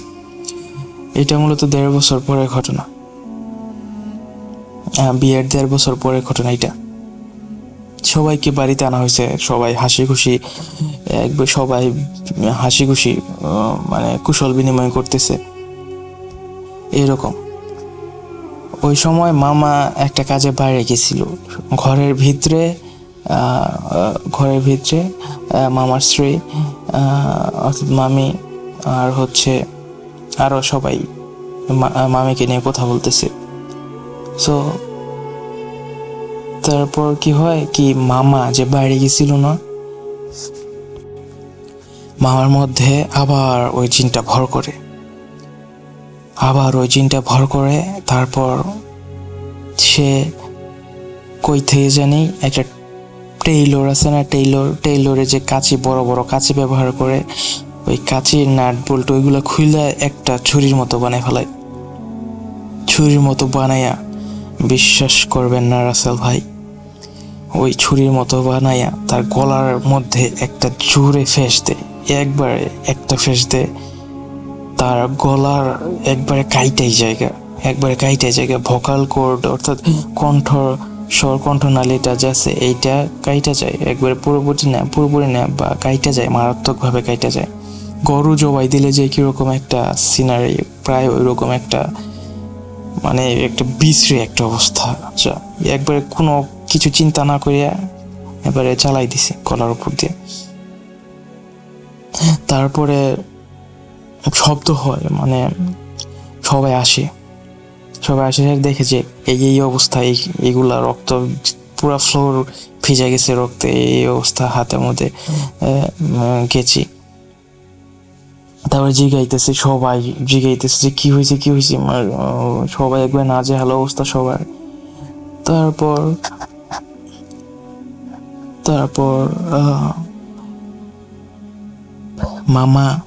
মামা আম্মাকে উদ্দেশ্য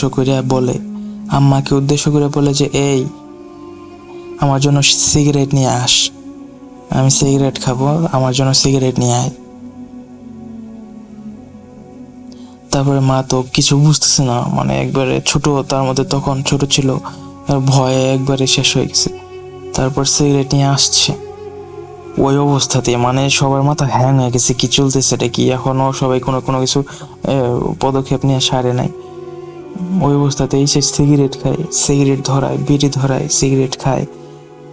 সিগারেট ধোয়া যে আছে, ওই ধোয়াটা মুখ দিয়ে নেয়, গলার যে কণ্ঠনালী ওই দিকটা বাইরে হইতেছে।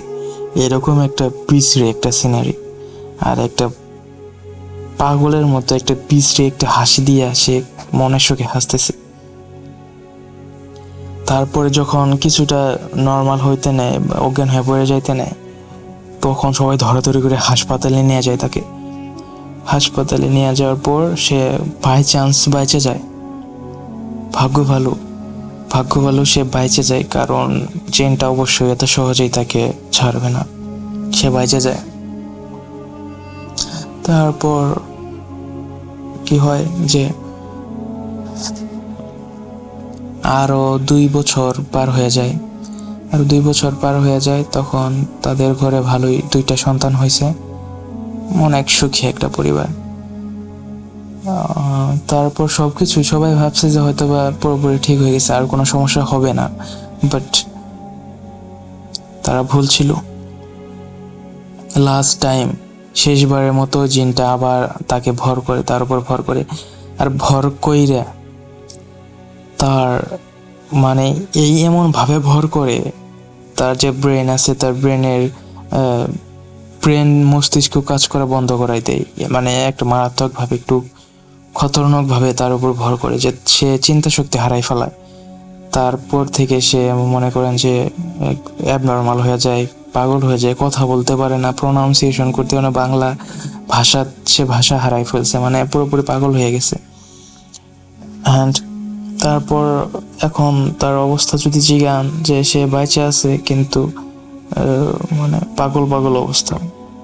তার পরিবারে তার স্ত্রী আছে, সন্তান আছে, তারা এখন আসলেই এই তারপরে যে বিষয়টা সেটা হচ্ছে যে এই যে জিন, এটার ব্যাপারে কেউই এখন বন্ধু সঠিক তথ্য দিতে পারেনি যে কিভাবে ধরলো, কই থেকে আসলো। কিন্তু এখন একটা মেন বিষয় শোনা গেছে যে সে নাকি একবার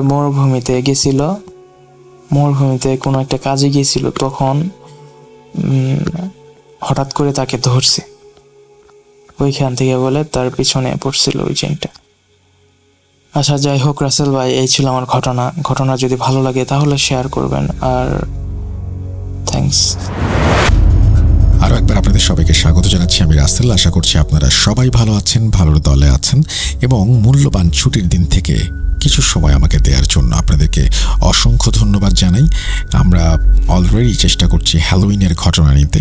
হ্যালোউইনের ঘটনা যারা পাঠাবেন দ্রুত পাঠিয়ে দিন। কিছু ঘটনার মধ্যে কেউ উল্লেখ করছেন যে আমি যে গল্পটি পাঠাচ্ছি, মেক শিওর যে এটা গল্প নাকি এটা ঘটনা। গল্প হলে আমরা আসলেই প্রচার করতে পারবো না, আর যদি ঘটনা হয় ডেফিনেটলি আমরা ভালো লাগলে সেটা প্রচার করব। তো যাই হোক, আজকের মতো এখানেই বিদায় নিচ্ছি। সবাই ভালো থাকুন, সুস্থ থাকুন, মোস্ট ইম্পর্টেন্টলি ভূত.com এর সাথে থাকুন। আল্লাহ হাফেজ।